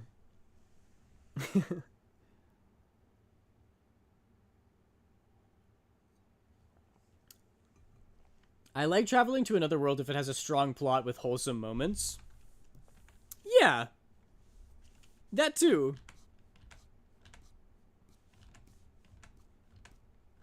Like Naruto. Just saying. Sorry, I'll stop being a Naruto fanboy. I haven't watched anything new since 2019. I really thought My Senpai is Annoying was adorable, like painfully so, but that was it. Haven't liked anything since. Okay, My Senpai is Annoying. Is that the one with the lady who's like really tiny and the guy who's really big? Because I've seen clips from that show and it looks so cute. Yes, it is. Oh my gosh, it looks so cute. It's so wholesome. The clips that I've seen are like, her senpai is like her boss, right? The big guy is her boss. And she's like having a really tough time at work, so he puts in an extra shift to cover for her. It's so wholesome. Some episodes says clips. I'm like, y'all, come on. Some are just not necessary for the plot, in my opinion, from what I've heard. It was physically painful because it was too sweet. See, that's the kind of show that I want to watch. When I watch anime, I want to be giggling and kicking my feet. Either that, or I want to be jumping out of my chair screaming. Like, I watch romance and comedy so that I can giggle and kick my feet. And I watch shonen and, like, action stuff because I want to, like, jump out of my chair. I'd be like, come on, Tanjiro, you can do it! I believe in you! That's my favorite. And it might just be the tism, but anime gets me excited like nothing else. I think for me, the characters and humor are among the biggest pulls. Been liking action lately too, but usually from the comedies. I'm back, Pookums. Welcome back, James. That one might be up your alley. I can't say much for any other animes. I don't watch stuff like that anymore. Oh, well, let me ask this then. Do you like martial arts anime? I haven't watched a lot of martial arts anime, but I would probably enjoy it. I'd probably be into it. I want romance, action, something to hype me up, like My Hero Academia did. It taught me a lot. My Hero Academia is an excellent show. Really liked it. That's the thing is, like, Naruto has the best action of any anime I have ever seen. Hands down. It's not a debate. Like, Jujutsu Kaisen the action in that is really good, but it's different in that Jujutsu Kaisen is more about like learning about the techniques and about like domain expansion and stuff, and then it explores the like personality behind the characters who are fighting, right? Naruto is like, they just straight up studied fighting movements and animated them for like 15 minutes. Like, you just get to watch a badass fight scene that goes on for forever. They're ninjas, right? So they're supposed to be fighting. And the action is just unparalleled. It's so cool. But Naruto does not do Naruto does not do romance very well. There's like a little bit of it here and there, but it doesn't ever get steamy. And the most that you get is like near the end of the series. They kind of just wanted to wrap it up nicely in a bow. But if you're watching shows for romance, Naruto's not what you're looking for. Don't watch it for romance. That's not what it is.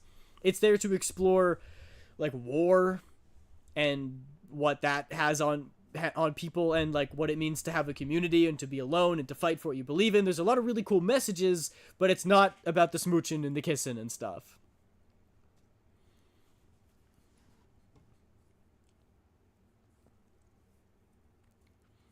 I watched the first season of Jujutsu Kaisen a while ago and never finished it. I might rewatch it again since I finally finished up.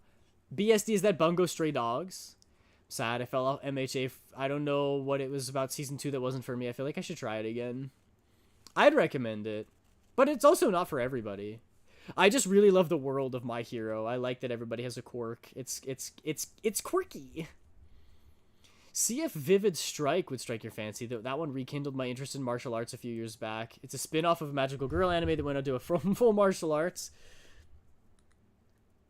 Has wholesome stuff, good action, good character development, about all I can say. When it comes to Naruto, all I can say is the anime, ooh, but the games were so good, and I do respect the fact that they gave us a time skip sequel and really did it all well. Yeah, love that. And I love the Naruto games as well. Those fighting games are really good. Vivid Strike. Oh my gosh, this is so early 2000s anime with the huge eyes. That's funny. Me cultivating my ki into my meridian so I can balance my yin energy and absorb them into my root chakra. It's worth finishing, believe me. Although I usually don't watch them, I love a good romance. Me too. I need to watch more romance. I want to watch... I'll think of the name. Love is War. I really want to watch Love is War. But I want to finish Assassination Classroom. Then I need to catch up on My Hero and Jujutsu Kaisen. Then I can start a new one. Then I can start Love is War. I also really want to watch, I really want to watch My Dress Up Darling. It looks so cute.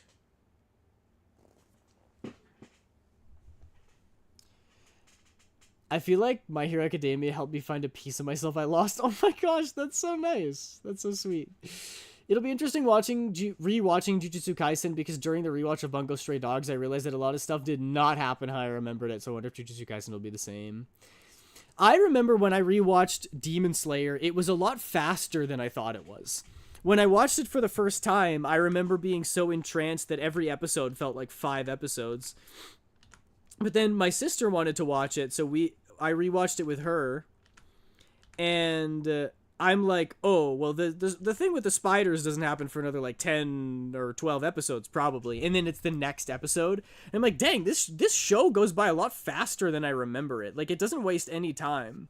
There are no filler episodes in Demon Slayer, and I can say that confidently now because they're on to making movies. So it's not like they're gonna throw some extra filler in before it's over. No, the 3 movies and then it's done. That's it. And there is no filler in any of the episodes. It's just plot. Plot, character development, cool fight, epic music, character development, cool fight, somebody dies, epic music, character development. Yeah, it's so good. It's so good.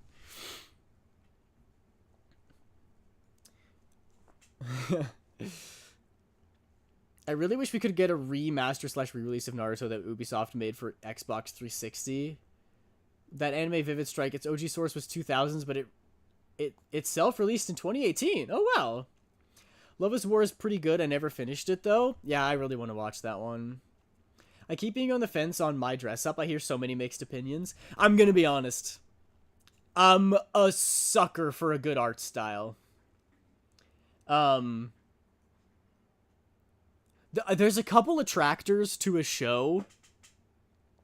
One of them is definitely art style. Another one is probably just the memes. The reason I started watching JoJo's Bizarre Adventure is because I saw a lot of memes online about it. About how insane and funny the show is. I did not like the art style when I got into it. I was like, this is going to be a hurdle to get over the art style. But it looks like an absolute bro show. And I think I'm going to love it. So I started watching it. And I immediately got past the art style because it was so goofy. JoJo's Bizarre Adventure is the classic example of like, oh my gosh, I can't believe they actually went there. There is nothing that Araki won't put pen to paper. It's kind of wild. So if a show is very memey, I'll get into it.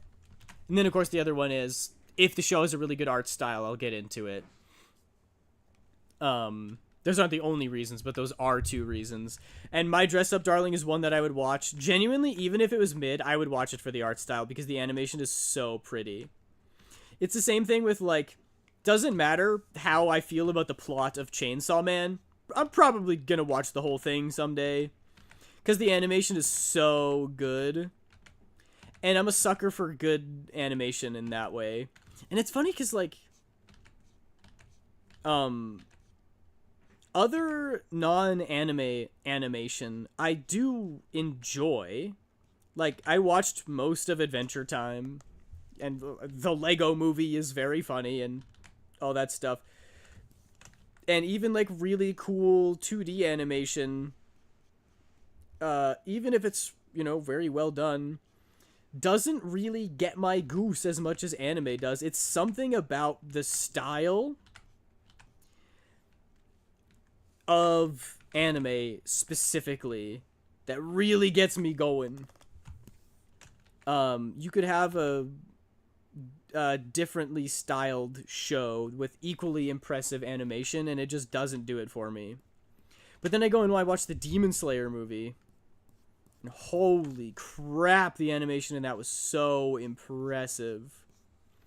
It's funny, I genuinely wonder, like, what is it about the anime art style? Like, I have seen some psychological research into, like, oh, well, human beings generally think that, like, round and softer shaped things are cuter. For the same reason that... Whoa! Hyunhoon! Welcome in, everybody! My name is Aiden Sketches. I am a regular guy VTuber, and today I'm working on a commission for a viewer. And we're also talking about anime right now, believe it or not. Welcome in. Thank you so much for the raid. There's the shout out. What were you up to? Let us know. How are you doing? Of course, if you need to raid and run, take care of any after stream care, grab a snack, have a drink, anything like that. That is absolutely fine. I appreciate you sharing your community with me. If you'd like to stay and hang out and chat, that's perfect too.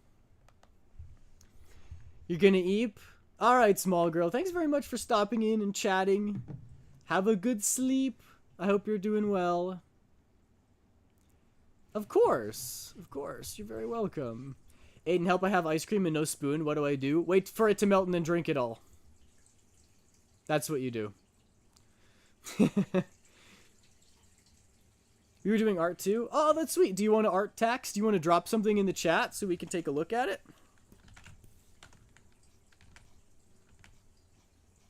You will not get banned, I promise. What were you drawing?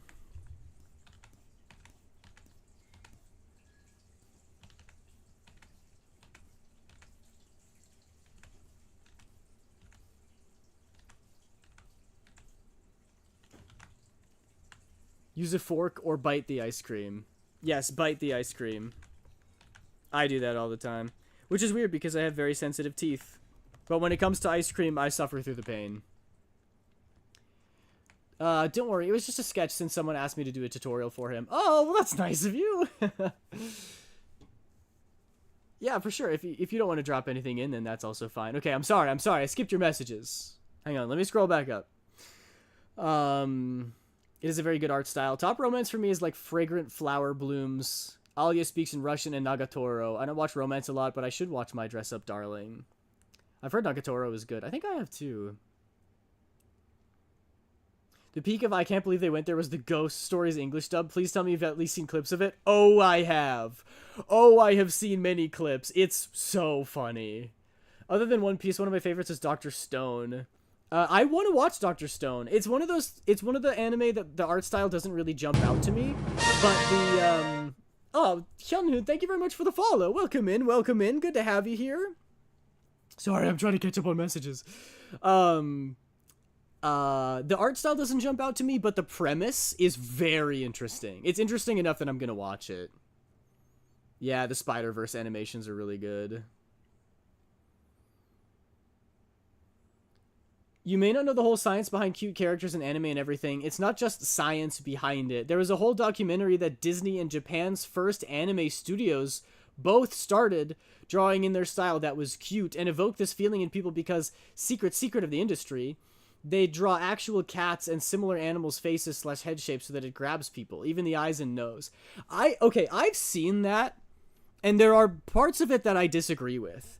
They're like, oh, they try to make anime characters cute by making them look like cats.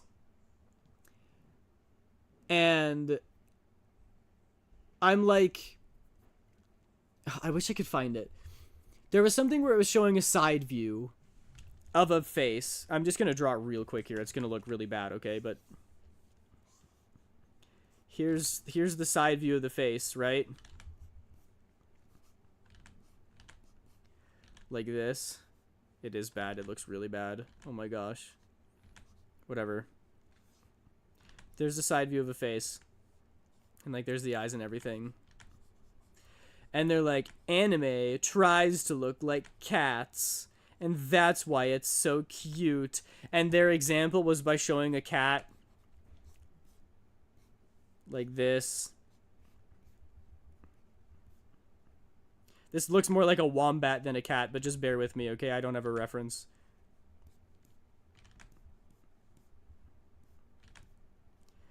And they're like, see, look, it follows the same basic contour. Like this, and like this. And I'm like, yeah, okay, when you compare it to a cat, sure, it looks like that. But if you compare it to a human being, it's a hell of a lot closer. Human beings have... their forehead is here, and then it goes down like this, and then their nose comes out like that. Like this, whatever. Then this goes down. Then there's their lip. And then the other lip. And then the face goes down like this. Whatever. Again, just sketching this really quickly.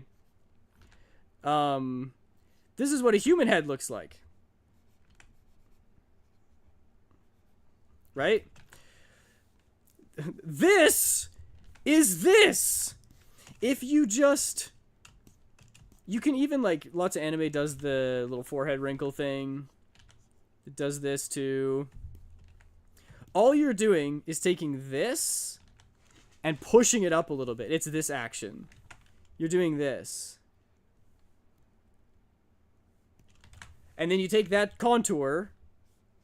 Boom. That's the anime face shape. So when they're like, you're weird for being attracted to anime characters because that means you're sexualizing cats or whatever this article was trying to prove, I'm like, you're wrong. That's just what human faces look like. Like, it's crazy. I have to go now, but your art is super cute, by the way. Brush looks super smooth. Oh, thank you. Thank you again for the raid. Yeah, bye. Have a good time zone. Have a good day or night or evening, wherever it is for you.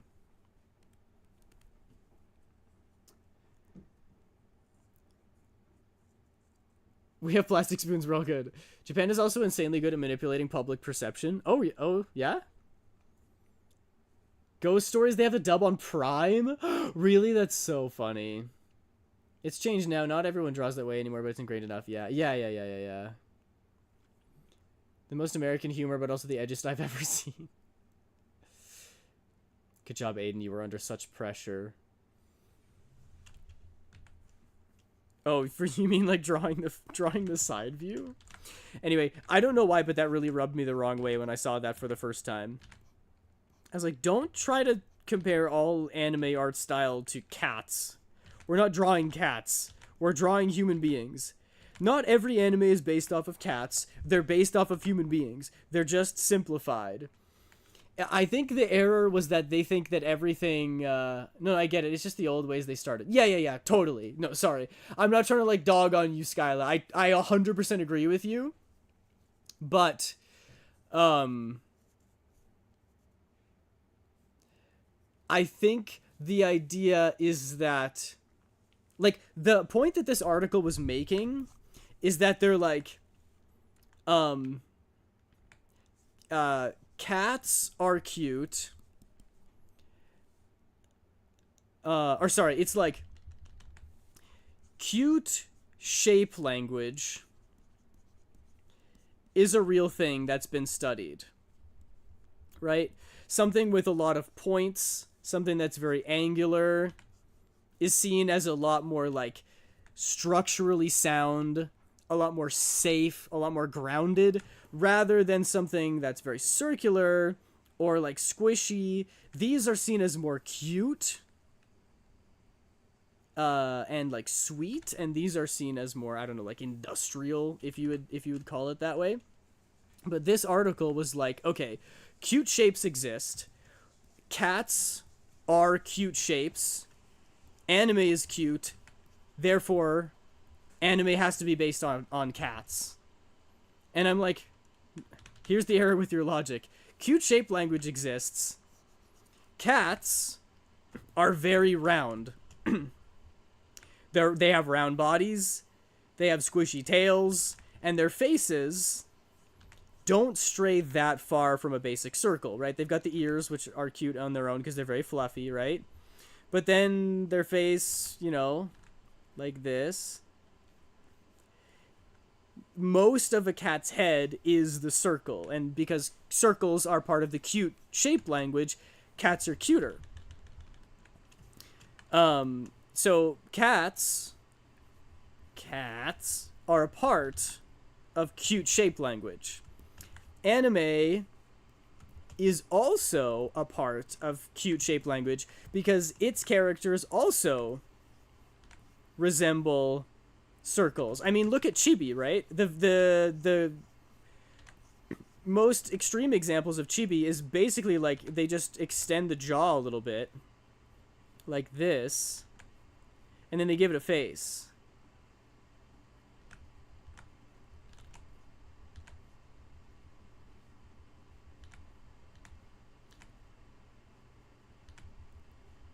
Right? That looks kind of terrifying. That's a bad example. But the chibis that are actually cute are cute because of shape language. And it's for, you know, a lot of other reasons as well. But shape language is a big one. There, that's slightly cuter and less horrifying.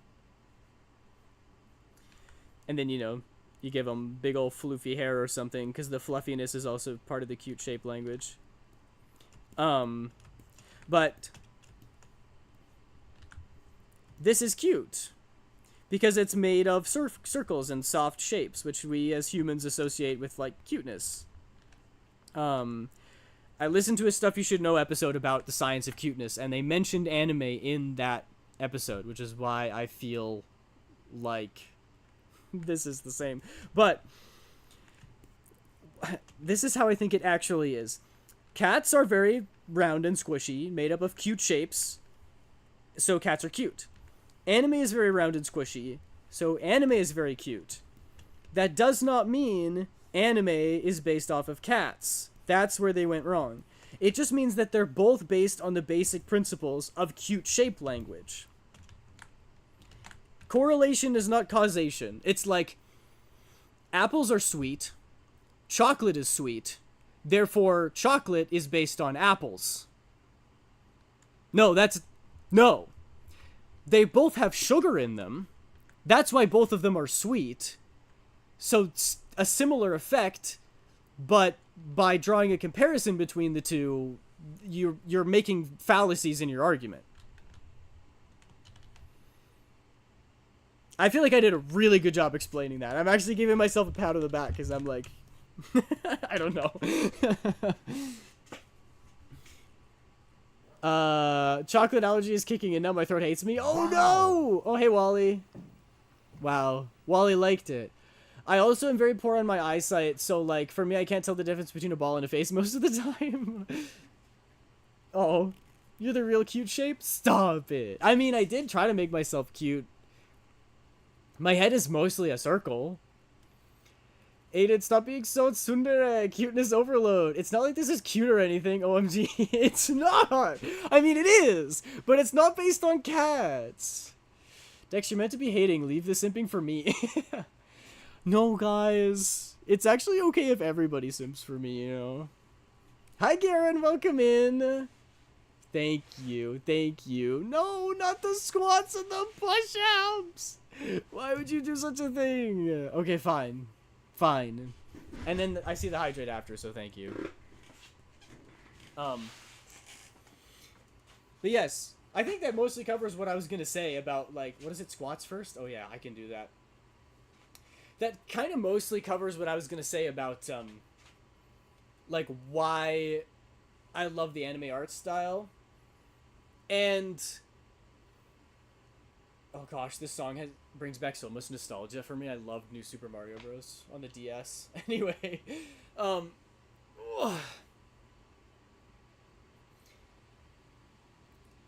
I previously spoke about how my first introduction to anything anime style was Dark Cloud 2, the JRPG. And they use like 3D models for their characters, but they're very pretty and they're very anime and they're very cute. And I immediately loved them. Like, I was immediately sucked in. It's not something that I, like, learned. That was 10. I felt good. So it's not a nurture thing to like the art style. It's a nature thing. And I was curious about why that is. And I think it comes down to shape language. And, like, it could be a reason that I was drawn to being an artist as well. But it's like, there are a lot of properties something can have that when observed in humans, it releases oxytocin or serotonin. And we're like, oh, this thing, okay, so we like this. We don't know the reason why. We can't really make, you know, we can make hypotheses and everything. We don't really know the why, but we know the what. Because we can test that. So we can show someone something that's fluffy, and we can show them something that's round and squishy, and, you know, studies will show that that releases the chemicals in our brain that makes us happy. And that's where cuteness overload comes from, because I'm just standing in the middle. I'm not even sitting down anymore. I'm just standing talking. That's where cute aggression comes from. You ever think something is so cute that you're just like, oh, I don't know what to do. My body is shaking. I want to strangle it or something. Like, oh, you're so cute. I could just eat you up like that. That's because when the closest emotion to seeing something cute that humans have had over the course of, like, evolution, over the course of human history, is well, it's not the closest emotion. It's more like you don't know how to process that much cuteness. It's actually an overload. That's actually why they call it that, even despite how millennial coded that is. When people are like, cuteness overload. But that's actually what it is, because your brain doesn't know how to respond to the excess of, is it hormones? Anyway, your brain gives off all these signals because it doesn't know how to respond. So your brain tells you, okay, I don't know how to deal with this thing, so get rid of it. They're like, take the quickest action to get rid of this because I can't understand how we're feeling. So when something is so cute that you get that cuteness overload feeling, it is actually your brain telling you to kill the cute thing because you don't know how to deal with the endorphins that you're getting. You get too many endorphins from something that's too cute, and your brain tells you, I can't handle this, you have to kill it. Except it's not like such a strong impulse that we can't fight against it. It's actually not a very strong impulse at all, but I just thought that you would find that interesting. And now I need to do push-ups. So I'm gonna go do that now. But I thought that was, like, fascinating. How cute aggression isn't just, like, a symptom of something being cute. It's literally, like, our brains don't know how to handle the excess of endorphins, so it tries us to get rid of the thing causing the endorphins in the fastest way, which is to kill the thing that's giving us the endorphins. Oh. That's 6, 7, 8. Why am I going so slow? 9, 10. I was purposely making it harder for myself by doing the slowest push-ups imaginable. I don't know why. Okay. A VTuber admits to being cute. Maybe mostly the furries deny, but still. I'm not a furry! Do furries deny being furries? I know some furries, and they don't deny it. And I feel like nobody cares. In a good way. Not to be like, shut up, nobody cares. But it's more like, no one's gonna judge you. Well, some people will judge you. I won't judge you. I don't care. Everybody's into what they're into. I'm into stuff that couldn't even begin to be spoke about on the internet. No, I'm kidding. I'm kidding. I was gonna let that one ride, but I feel like that's a disclaimer I need to make immediately. Waves. I am eating cold Taco Bell, and today felt like a fever dream. Wow, Comey, you're the third person in chat who's eaten a taco today. I hope you're doing well. Why did it feel like a fever dream? Don't tell me how I handle my endorphins. I can quit any time. Me with my petting cat addiction. Doesn't the response from cuteness have something to do with babies, like evolving that as cavemen to protect our own young? Yes, I think that's part of it. I think lots of people evolved to think babies are cute because it incentivizes us to protect them because we like looking at it. Our bodies are like biologically inclined to protect children as much as we can. And just one of the many ways that it does that is like, well, what if we make it nice to look at? What if we tricked you into thinking this thing was nice to look at? That's another reason to keep it around, right? Even though babies are actually disgusting. Filled with snot and puke and poop and gross. Furries do deny, but they usually start as normies. Wait. No, wait. Don't look at me. Nah, I'm into what I'm into, and furries are not a part of that. But that's why I say don't judge. I must not be human because babies are ugly aliens to me, and I despise children. Kids can suck. Kids are brutal. And also, I also don't really like babies. But it's not so much like... I don't know that I would say babies are cute, which is an insane thing to admit online, but it's true. I don't think they're ugly either. I'm not like, ew, baby, get it away from me. I'm more like, I don't want to hold your baby for a couple reasons. One, if I drop it, holy crap, that would be really bad. And I don't trust myself to not drop it. Like, that's such a huge responsibility. There's like a brand new life in my hands.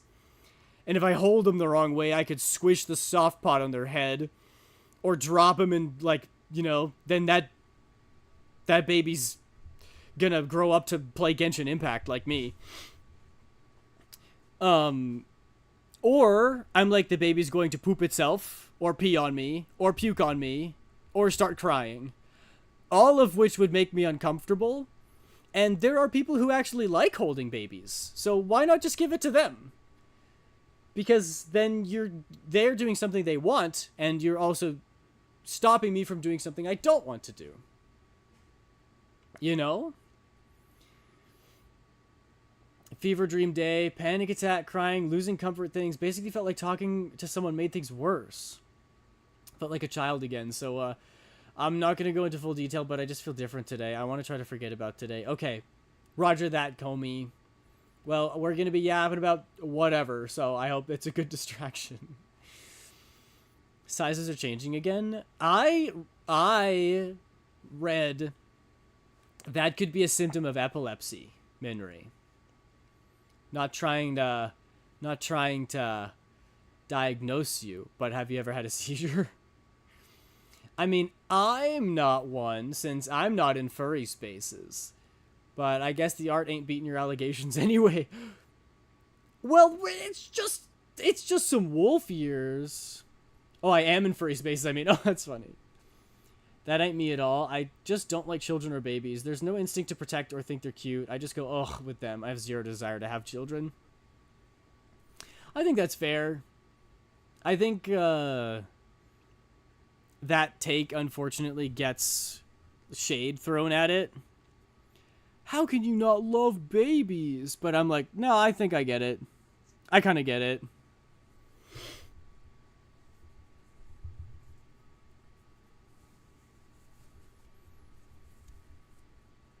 The only redeeming thing I would say is that when I was a camp counselor, sometimes little kids are funny as hell. Like, most of the time, I was just very worried because I'm like, okay, I'm the counselor. I am in charge of these kids. I need to make sure that they don't hurt themselves, that they don't punch each other. And that's just the bare minimum, that they don't, like, die. I also need to make sure that they have a good time. Which is so stressful. So there are a lot of responsibility, but then sometimes they just say the wildest stuff, and it makes me laugh like crazy. I can't think of a single example of something that actually happened, but a kid would absolutely walk up to you and be like, I bet that tree's gonna explode someday. And I'm like, you know what? I didn't think about that. And no, it won't. But it's really funny that you think it's going to. It's really funny that you think that tree's going to explode. That's such a terrible example. I don't know what I'm yapping about, but you get it. You get it. It's silly. It's funny. Kids are goofy sometimes. I don't think I have. I've been around strobe lights before and I wasn't affected. Okay. Lights are very stable when it happens. Weird. I especially hate hearing it's different when it's your own. No, it won't be. If anything, that child would be in danger the minute it screeches. Oh my gosh. Fine then. You're gonna cry? You're so unhappy with my parenting? Well then, go live on the street. I've definitely heard a kid say that. Yeah, I don't know. It's just like, I am a little bit random equals funny. Sometimes if something is random enough, I will just think that it's very funny. And sometimes kids just do be saying that. Or even like, oh my gosh, I remember they would make references to like, the Backyardigans. Or they would start singing, and I would just burst out laughing because I'm like, no way, you like Five Nights at Freddy's? Bro, I like Five Nights at Freddy's. I grew up with that. I think it's just visual Alice in Wonderland syndrome. Yeah, that could be it. It's just like, it's kind of crazy. It's just rare, I guess.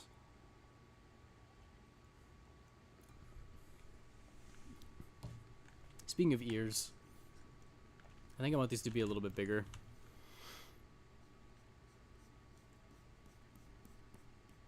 I want this to be a little bit big ear. I should have lit my candle. I should have lit my candle. Anyway, should we dial back an hour and a half and go back to the book question? I was gonna say Asher figured it out, which is it doesn't specify what kind of pages. It just says it has to be pages of a book and you need to read 300 of them. Manga. Or comic book. There's nothing in it that says you can't do that. It'd be way faster to do it that way. Ear, enhance. I also think the top comment of the book hypothetical is print a booklet with one word to a page and then read 300 words. That's clever. That's clever. You only have to read 300 words. And then somebody responded to that. Make sure it's the same word on all 300 pages. You can control the book quiz that way by having exactly 10 variables for each booklet. How many pages are in the book? Always 300. What the word is. Changes per book. Was it written in upper or lowercase? The color of the word. The color of the booklet cover. Huh. Okay, now we're really getting into the weeds.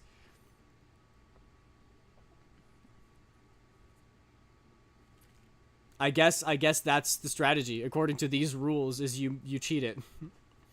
Seeing a child quote something you knew before modern era is always surreal. It's because the internet, especially YouTube, is still a time capsule, for lack of better words. No, it absolutely is. And it's very funny. To just have some kid reference, like, Jimmy Neutron. And I'm like, what? Hey, no way, that's sick. You like Jimmy Neutron? I like Jimmy Neutron.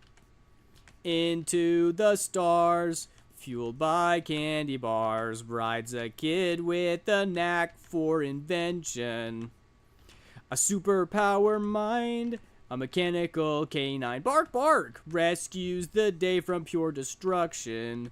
This is the theme song for Jimmy Neutron. Yeah, I know that all by heart. Everything keeps swapping. Oh my gosh, Minri, are you okay? I hope you're okay. Take it easy. You know what other theme song I know by heart? He's a phantom. Danny Phantom. Yo, Danny Phantom, he was just 14 when his parents built a very strange machine. It was designed to view a world unseen. He's gonna catch 'em all cause he's Danny Phantom. When it didn't quite work, his folks, they just quit. Then Danny took a look inside of it. There was a great big flash. Everything just changed. His molecules got all rearranged. When he first woke up, he realized he had snow white hair and glowing green eyes. He could walk through walls, disappear, and fly. He was much more unique than the other guys, and it was then that he knew what he had to do. He had to stop all the ghosts that were coming through. He's here to fight for me and you. He's gonna catch 'em all cause he's Danny Phantom. Gonna catch 'em all cause he's Danny Phantom. Gonna catch 'em all cause he's Danny Phantom.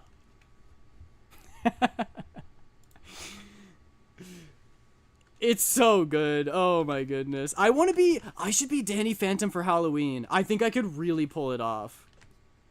Twink? And that's basically the only requirement to be Danny Phantom.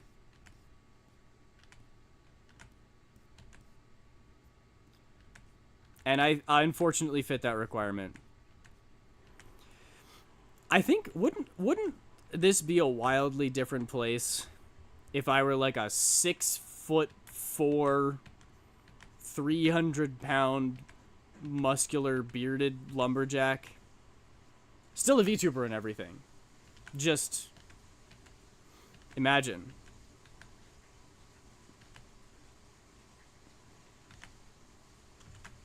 It would be a different world.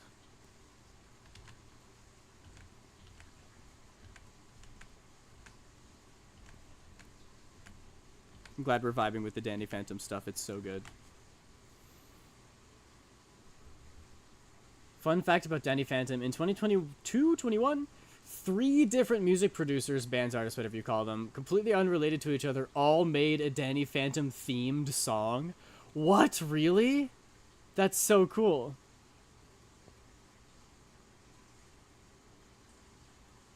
We wouldn't know, though, because you might still make the same VTuber. I mean, I kind of made my VTuber to look like me. So... maybe not? Twink with silver hair?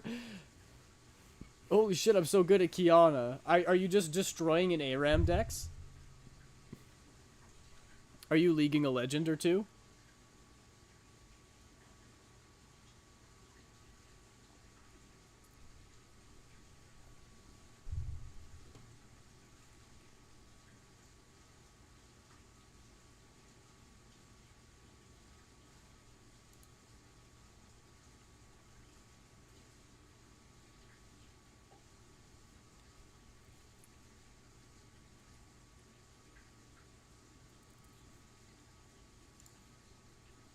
This is another fun hypothetical.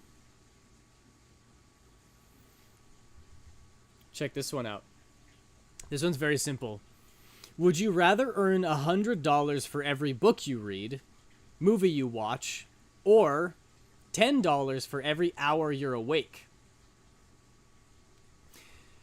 The body text reads, the book has to be over 100 pages with no pictures inside, so they got us on that one. Skimming or audiobooks don't count. Or the movie has to be over an hour long. Every time your focus is elsewhere, the movie pauses.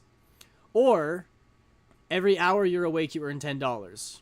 Every time you fall asleep, nap, or go unconscious, the timer resets. No brainer. I'm awake all the time. I don't read or watch movies anymore. Yeah, but one movie is $100.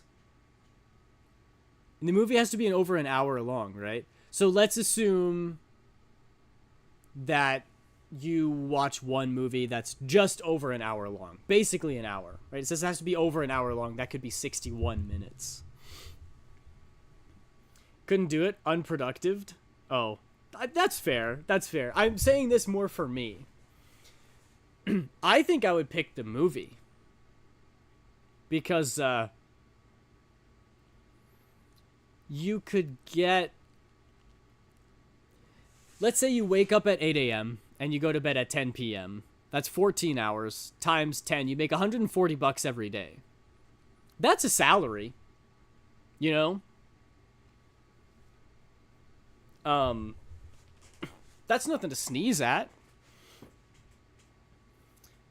Or if you watch a movie that's like an hour long, you get $100. I guess the trade-off is that the $10 is just, you literally can do whatever you want. And you get $10 just for going about your day. The movie thing, you actually have to sit down and do. It's something that you probably would enjoy doing. But if there's like a day where you're busy or you're out of the house or something, you can't watch a movie, you don't make any money that day. Whereas if you pick the hour that you're awake, you'd still make $140 every day. So if you go camping for 3 days for a weekend or something, you lose that money. But if you watch 2 1-hour movies in a day, you make $200, which is already more than the $140 you can make. And the thing that I like about the $100 for every movie is that it's scalable. So you could watch 1 or 2 movies a day and get about the same as the thing about being awake. Or you could take a day, you could take a Saturday and watch movies all day. And if you're awake for 14 hours, let's be conservative here and take some time out for like bathroom breaks and making food and everything. So let's take that 14 hours of awake time and maybe put it to like 10 hours of movie watching time. Each movie has to be over an hour, so you wouldn't be able to fit all 10 of them. So let's be very conservative and say 9 movies. That's $900 you could make in a day of just watching movies. You do that for a weekend, you make $1,800 a weekend. That's good money. And I guess you could bring a book with you. If you can't watch a movie to like going camping, you could bring a book camping.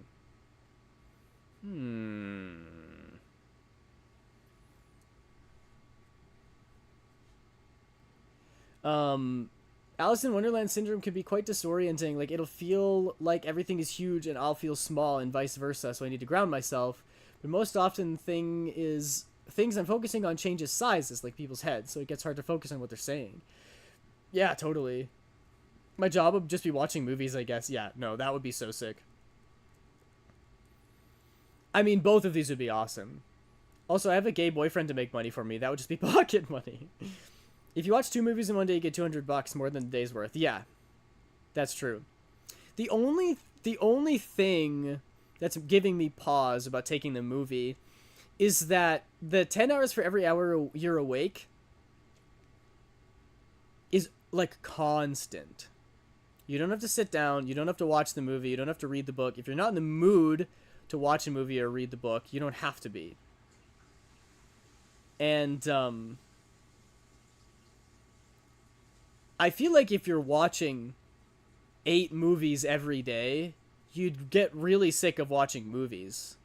Is that a thing? Do you guys think you can actually get sick of watching movies? Or are there so many movies out there that you just switch genre and then you'd be fine? I think you might get sick of watching a movie. Like, I know that my friends had a Lord of the Rings marathon, and we watched the extended cut of all the Lord of the Rings, which was like 13 hours. And then we moved on to the Hobbit movies. And after the first Hobbit movie, I was like, I am so done. I don't ever want to watch this again. And then I went on to watch them multiple times. But watching that many back-to-back movies just absolutely drained me. 5 movies for a PS5, I don't know. Yeah, true. Would be a good excuse to read more, but do you need to finish the book? Yes, you do need to finish the book. More than I made in 2 weeks at Walmart? Yeah, real. Let's rephrase this. How are they going to prove you watched the movie? Who's to say I didn't turn it on and then walk away? It does say that every time your focus is elsewhere, the movie pauses. So they know. You can't be scrolling on your phone. You have to be focusing on the movie.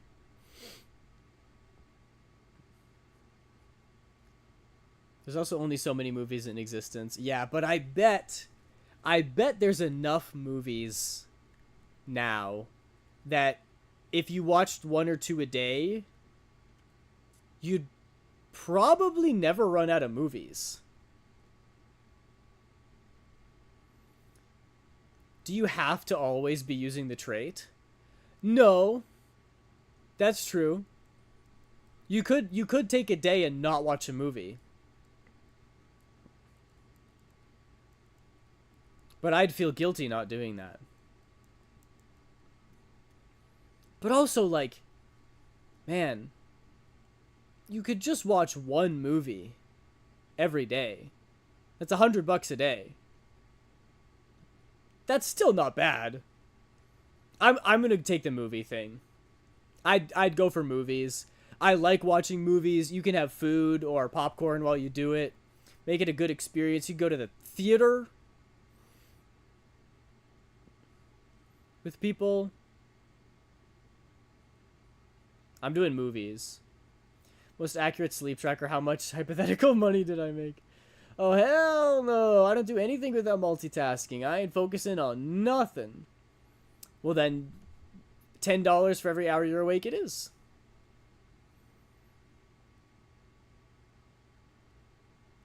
Genuinely watch 1 movie at home. Use the money for AMC Premiere stubs. Boom, you're set for life. What is AMC Premiere stubs? What is that? Also, the prediction is completed, because I did get rated. You guys knew. Everyone voted yes. That's crazy. 10 every hour is already more than I make now. Relatable? But also, it's every hour that you're awake, which includes weekends. So, like, at a job, $10 an hour at a job is not a lot. But that's typically 8 hours of the day. Then you go home, and then you also have the weekend off. But with this, it would be all day every day, more than just the 8 hours, and you'd get weekends. So that's pretty good. My work is all day every day? Yeah. I guess the reason I'm picking movie, so I would just be paid for what I do already. Yeah, true. It's just a raise. The reason I'm picking movie is just because if you lock yourself into the $10 for every hour you're awake, you can't make more than that without, like, going and doing work, you know, getting paid for real. So if I wanted to make more than $140 in a day, for an example, I couldn't. I guess I could try to pull a 24-hour, like, stay awake for 24 hours, but even then you make 240 hours in a day. Or you could just watch 3 movies and already make more than that. Ow! What? If I need a burst of cash, I can just set it aside. I can just set aside a weekend. Yeah, exactly. Chip! Hi! Welcome, Chip! Hold on, I'm awake in time. So good to see you! This is a pleasant surprise. Like, if I want to Switch 2, I can bang that out in a day. Yeah, true. True.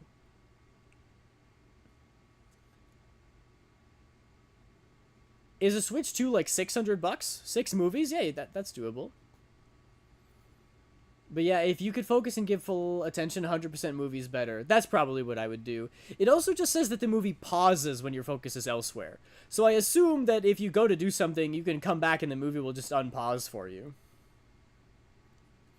I need to wake up at 3 a.m. now? It's 4:40 now. Oh my goodness. Is that for your job, Chip? Also, did it say it had to be different movies? I can just rewatch like Legally Blonde 6 times. Doesn't say it has to be different. It just says the movie has to be over an hour long. So you could totally do that.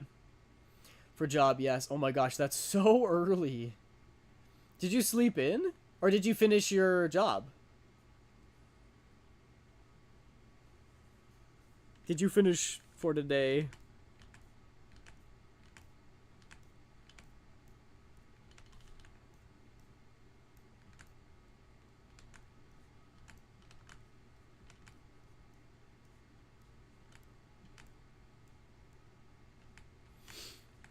I wake up at 3 a.m. to go to job, but still haven't gotten out of bed because who would be able to? Yeah, that's kind of crazy.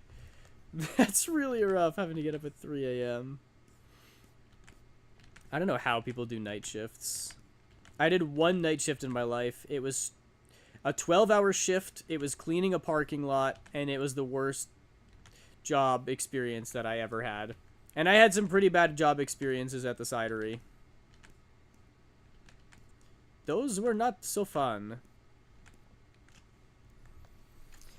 Would TV shows count? I don't think so. Books is one option, movies is another option, or being awake is the other one. Aiden, if you had to choose any animal feature to have on your current body, what would you pick? If I had to choose any animal feature to have on my body. Any animal feature? Does that mean, like, chameleon skin, where I can turn myself invisible? Oh, claws is a good one. Claws is a good one. Yes, you sick freak. Well, I was gonna say tail, but then you'd call me a furry. I'm just trying to think of what else is like a superpower. Ants can lift 8 times their weight. Maybe I would do that.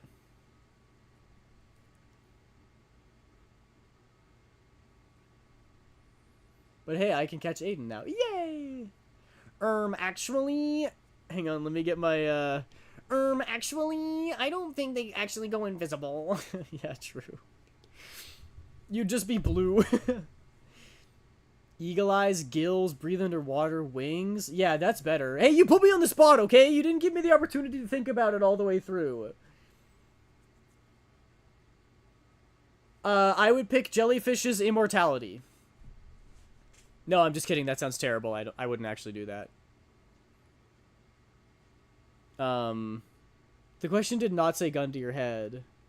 Okay, yeah, sorry. Just let me just during this live stream take a cool 15 minutes to consider all the possibilities. Oh wait, the stream would be over. I'm sorry, Dex.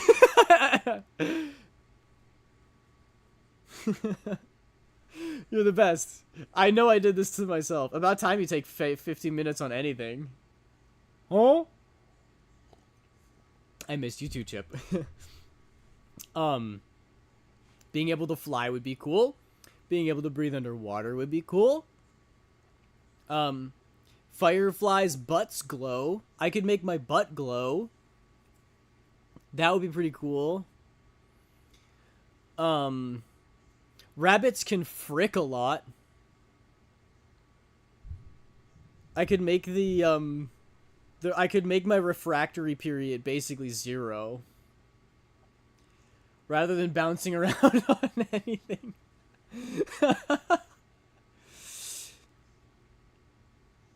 What? No, no, no. Let's go back on that. Rabbits? Yeah. What about it? I'd have a horse's, you know, hooves. Yeah, you would, you furry. Yeah, I mean, wouldn't that be a cool power? Your refractory period is basically 0 seconds. I fucking love hooves, bro. Shrimp can see like double the light spectrum than humans can. Maybe I'd see more better colors. Fucking hooves, bro. Fuck, dude, that's so good. Fuck. Tail would be cool, like an extra hand, or pretend it's a belt. Yeah. Or I could climb on walls like a spider. I could literally be Spider-Man, just without any of the other abilities. Why would I care about seeing more lights if I'm alone with that? That's a really good point.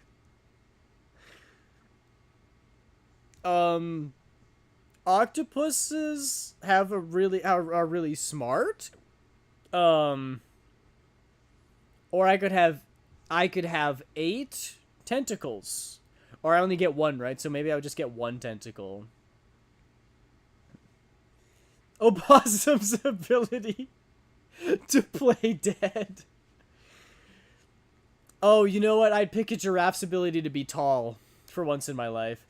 Look, that thing is blue, green, yellow. Oh, is it? Okay, I get it. It was a dumb... I was just throwing it out there, you know? Flying is good. Swimming is good. Eagle eyes is cool. Parrots can mimic any sound. Like a lot of birds can do that. That's pretty cool. Dogs can run really fast. So, or like a cheetah, I could take that. Or, you know what would be really funny? What if I took the jaw power of a hippopotamus? And then I just bite down on like a car and destroy it. Guys, I can't make it to the party. Yeah, I died. Yeah, and everyone's just like, oh, shit, dude. An armadillo. You'd take an armadillo shell? That's kind of cool.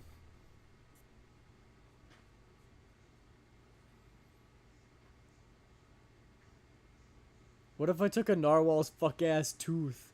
Wasn't the question animal feature, not power? Yeah, probably. I think you're right. Oh, yeah, by the way, Minri, we can, do you want me to do the prediction? Or do you want to do that? Doesn't matter to me. Armadillo, my favorite animal. They're a good animal. Maybe I would take a... No, I don't know. No, I can't decide. I thought I already did when you were rated. Oh, yeah, you did. You literally did already. I'm sorry. Maybe I do need that octopus brain. I don't want impenetrable skin. How do I get injections? True, true, true. Drill? Oh my gosh. What if I took a bee stinger? So that I could sting someone and then die.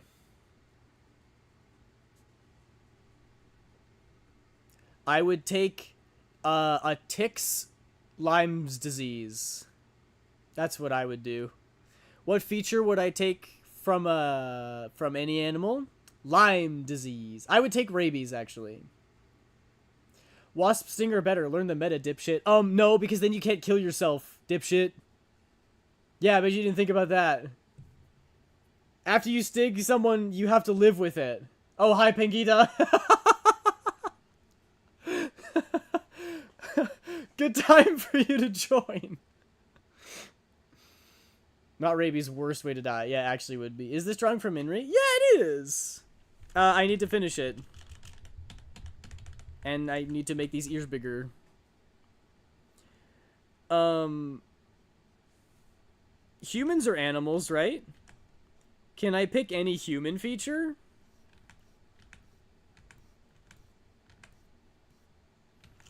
I would take Usain Bolt's speed. And then I'm assuming that's like combined with my existing already speed, right? So then I'd be faster than him. So then a white boy could break his record. That would be pretty funny. Or I'd take like John Mulaney's sense of humor. Not his drug addiction though. That would be pretty rough.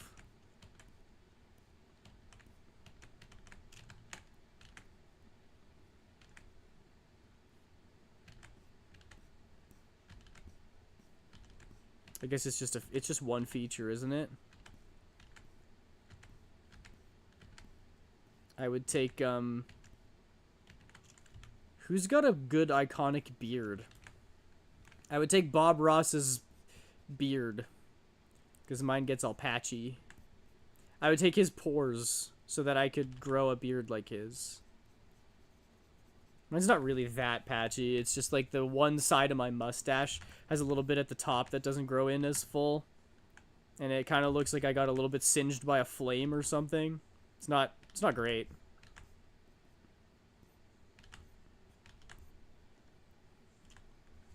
Welcome back, James.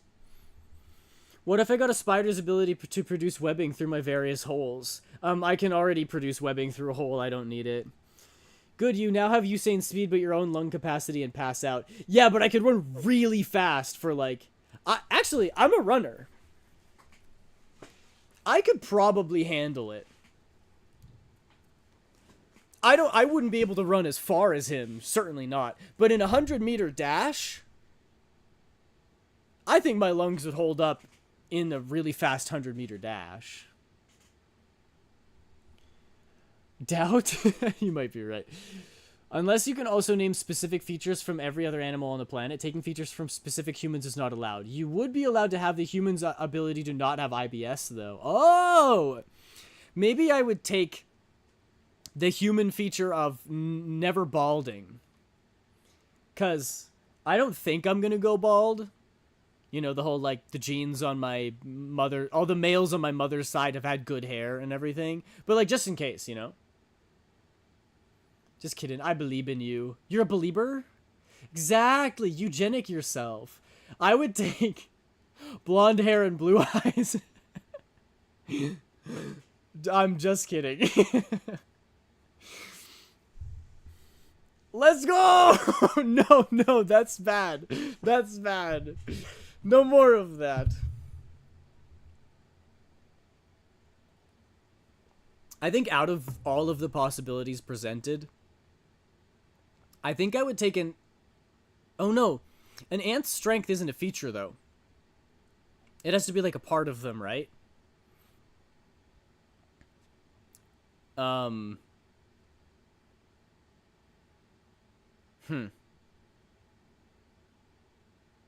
You see, if I took ears, if I took like really cute like fox ears, I could be an e-boy and make so much money on OnlyFans.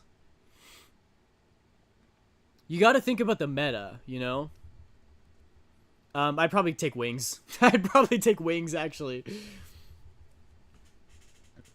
I will take the white man's power to run the world. So you're just gonna take their skin? Making that joke in front of me is crazy. Oops, sorry! I'll take the hummingbird's ability to perceive things really fast, 5 times faster than humans. But then you have to have hummingbird eyes in your head. I can do that, it just makes everything really slow. Take Mothman wings and make every alt woman in America think I'm Mothman. That's huge. Have fun sleeping with wings. I stick with my claws. It's a natural bonus and that's it. I think sleeping with wings would be fine. I just sleep on my stomach. I sleep on my stomach anyway. And I bet there's people who are into wings. I bet that's a thing. I don't think that's how that works. Yeah, the prompt was if you could take any feature of an animal. So, like, you can't just take their ability. You have to take the body part of the animal that gives you the ability. So, like, Chip is taking claws. I'm taking wings. If you want their perception, you need their eyes. Actually, it's probably something to do with their brains. So you need a bird brain. Bird brain. Ha ha, bird brain. I'd probably get hunted for my wings, actually. People probably want to eat it and see what it tastes like. Also, stomach sleeping is the best. Sleep on my stomach, spooning a pillow. It's the only right way to sleep. Can I take what makes bats able to sleep upside down? Maybe. Is that a feature? Actually, I think it's their heart. Human hearts are only strong pumping blood against gravity right side up. So you need a bat's heart. It's due to a fast metabolism, actually, so I just need to eat more. Yo! That's not a bad pick. Pick the stomach of a hummingbird. No, actually, that would be a really bad pick because hummingbirds can only eat, like, seeds. If you took the stomach of a hummingbird and then ate a McDonald's burger, you'd explode. Your esophagus would pop like a balloon.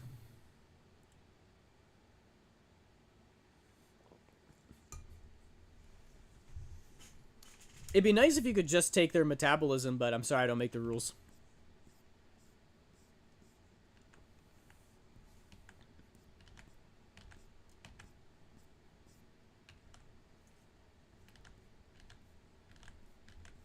Or yeah, just like a...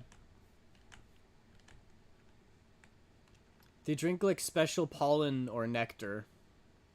Hummingbirds drink nectar. Yeah. Not a whole lot of steak and potato dinners, unfortunately.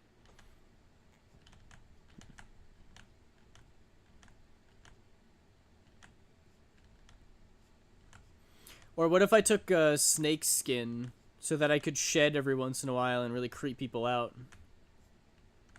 Or just a big old dong.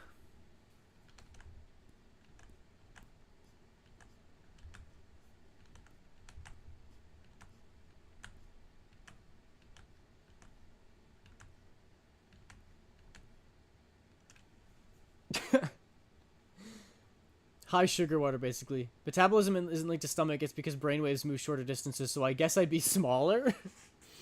Be calm, Ant-Man. That one lizard's ability to shoot blood out of their eyes? Ew! What is the... You know that one lizard that can run on water? How did they do that?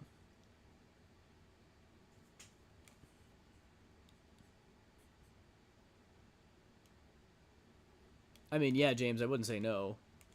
It'd be an upgrade all the way around. Hydrophobic cells. I'd ask for a horse dib, but that would be a downgrade. It was right there. Why couldn't I find it? Dex beat me to it. Damn. They make air bubbles under their claws because of their feet and step off of the air bubble before it pops. So could I have claws and then also run on water? Every time I get an erection, I pass out from blood loss.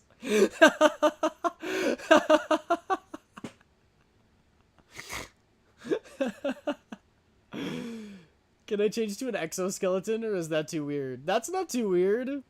You got armor on all the time. Yeah, Dex is just memeing. That's very funny. You need to run fast. Wild Kratz told me that one. Oh, I see, I see. Like I said, I'm a runner. I might not be able to take Usain Bolt's speed, but I might be able to take those claws and then run on water. How is that going to help me in my everyday life? It won't. That's all. But it would be cool. It would be cool.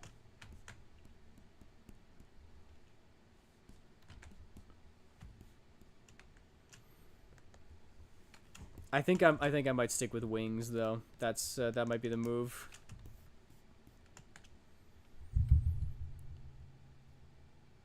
I like how their feet pads are. I'm a runner. I'm a track star. Honestly, I think furry would be kind of comfy. Maybe like soft dog fur. I kind of get Cruella de Vil actually. No, I know what you mean. Because cats love lying on the weirdest stuff, and I think it's because it must be nice on their fur. Like if you're wearing fur, you're basically carrying a blanket around all the time. So like you don't need a blanket on top of a blanket, but cats love to sleep on a piece of paper because it must be cozy to sleep on a big piece of paper when you're in a blanket. And it would feel so good in the sun. I'll take the gecko tongue so I can lick Aiden from across the room. Okay, then if we fight wings against claws, who wins? Oh, well, you for sure. But that's just because you're more dedicated as a human being than I am. I wouldn't have the gall to fight you. And also, I don't know what I would do with wings. I'd, like, blow a gentle breeze at you, and then you scratch my eyes out with your claws. So you would for sure win. And I'd pull in hella furry baddies. Oh, true. Pulchra, my beloved.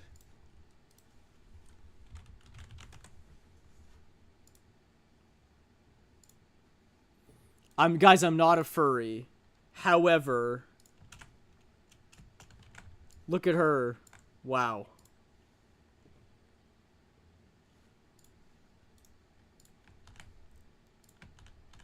Look at this. Look at this. Mommy?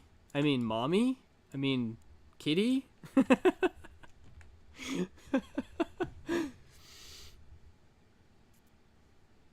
But also claws can't reach. You'd fly up and go, nah, nah, nah, nah, nah, you can't touch me. Yeah, but then I'd get tired eventually. After recent events, I can't argue against my dedication. Why is she holding the gun like that? It's a Gooner game, that's why. But airborne advantage and gun. Improper gun handling is unsafe and unsexy. Maybe to you. I actually think misfiring is hella hot. Whatever. Sorry for trying to relate to all the furries out there. I guess I'm too basic. You talking about guns is appropriating my culture as an American. Alright, I'll stop talking about guns when you stop making fun of Canadians. No more maple syrup talk, okay? I'm not a furry, but if I would make a fursona, it would be made out of whiteboards and look like armor. What, brother, what do you think a furry is? I'm not a furry, but if I was one, I'd probably have a giant mech suit with guns on it. I have never made fun of Canadians. They do that to themselves sounding like that. And you just made fun of Canadians. So, I'm allowed to talk about guns again. Uh-oh. Uh-oh, Stinky. A? That's right, A? No, you're the one who said it all silly sounding. And now it's time for Silly Sounds with Aiden. The part of the show where Aiden comes out and makes a silly sound. Wow. Anyway. You know what? No more Canadian. Okay, fair. All I can say is Theory of a Dead Man, a well-known Canadian band, opens their concerts with the Blame Canada song from South Park. That's a goated band, by the way. All or nothing, meant for you and I. Exactly. If I had a fursona, it would be like 20 feet tall, a bunch of guns, no fur, and destroy Canada or something. If I had a fursona, it would probably be like a big metal container that you could put people in and send them to space. And I'm going to call it a rocket ship. That's my fursona.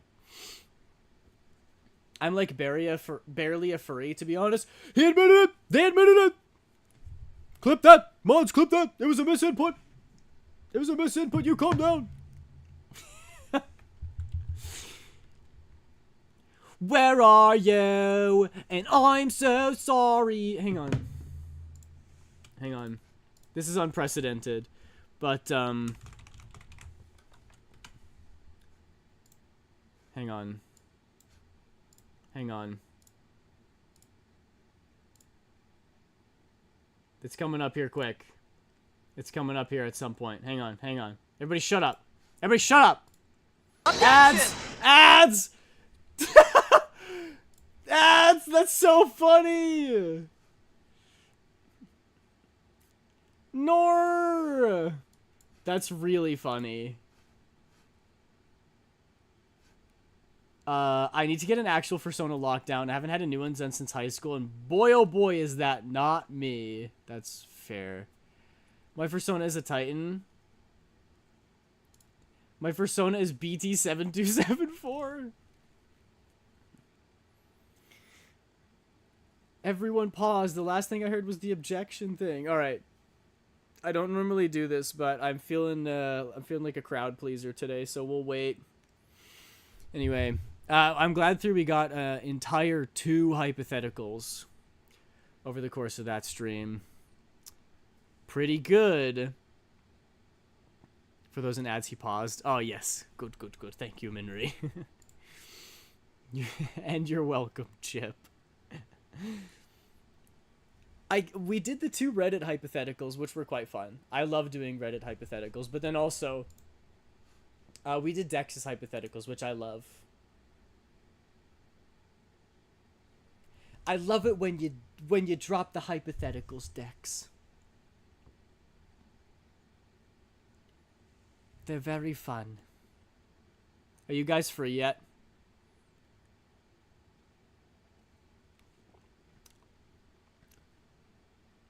I have to pee really bad. Thank you! They were my personality in middle school. No, wait, me too!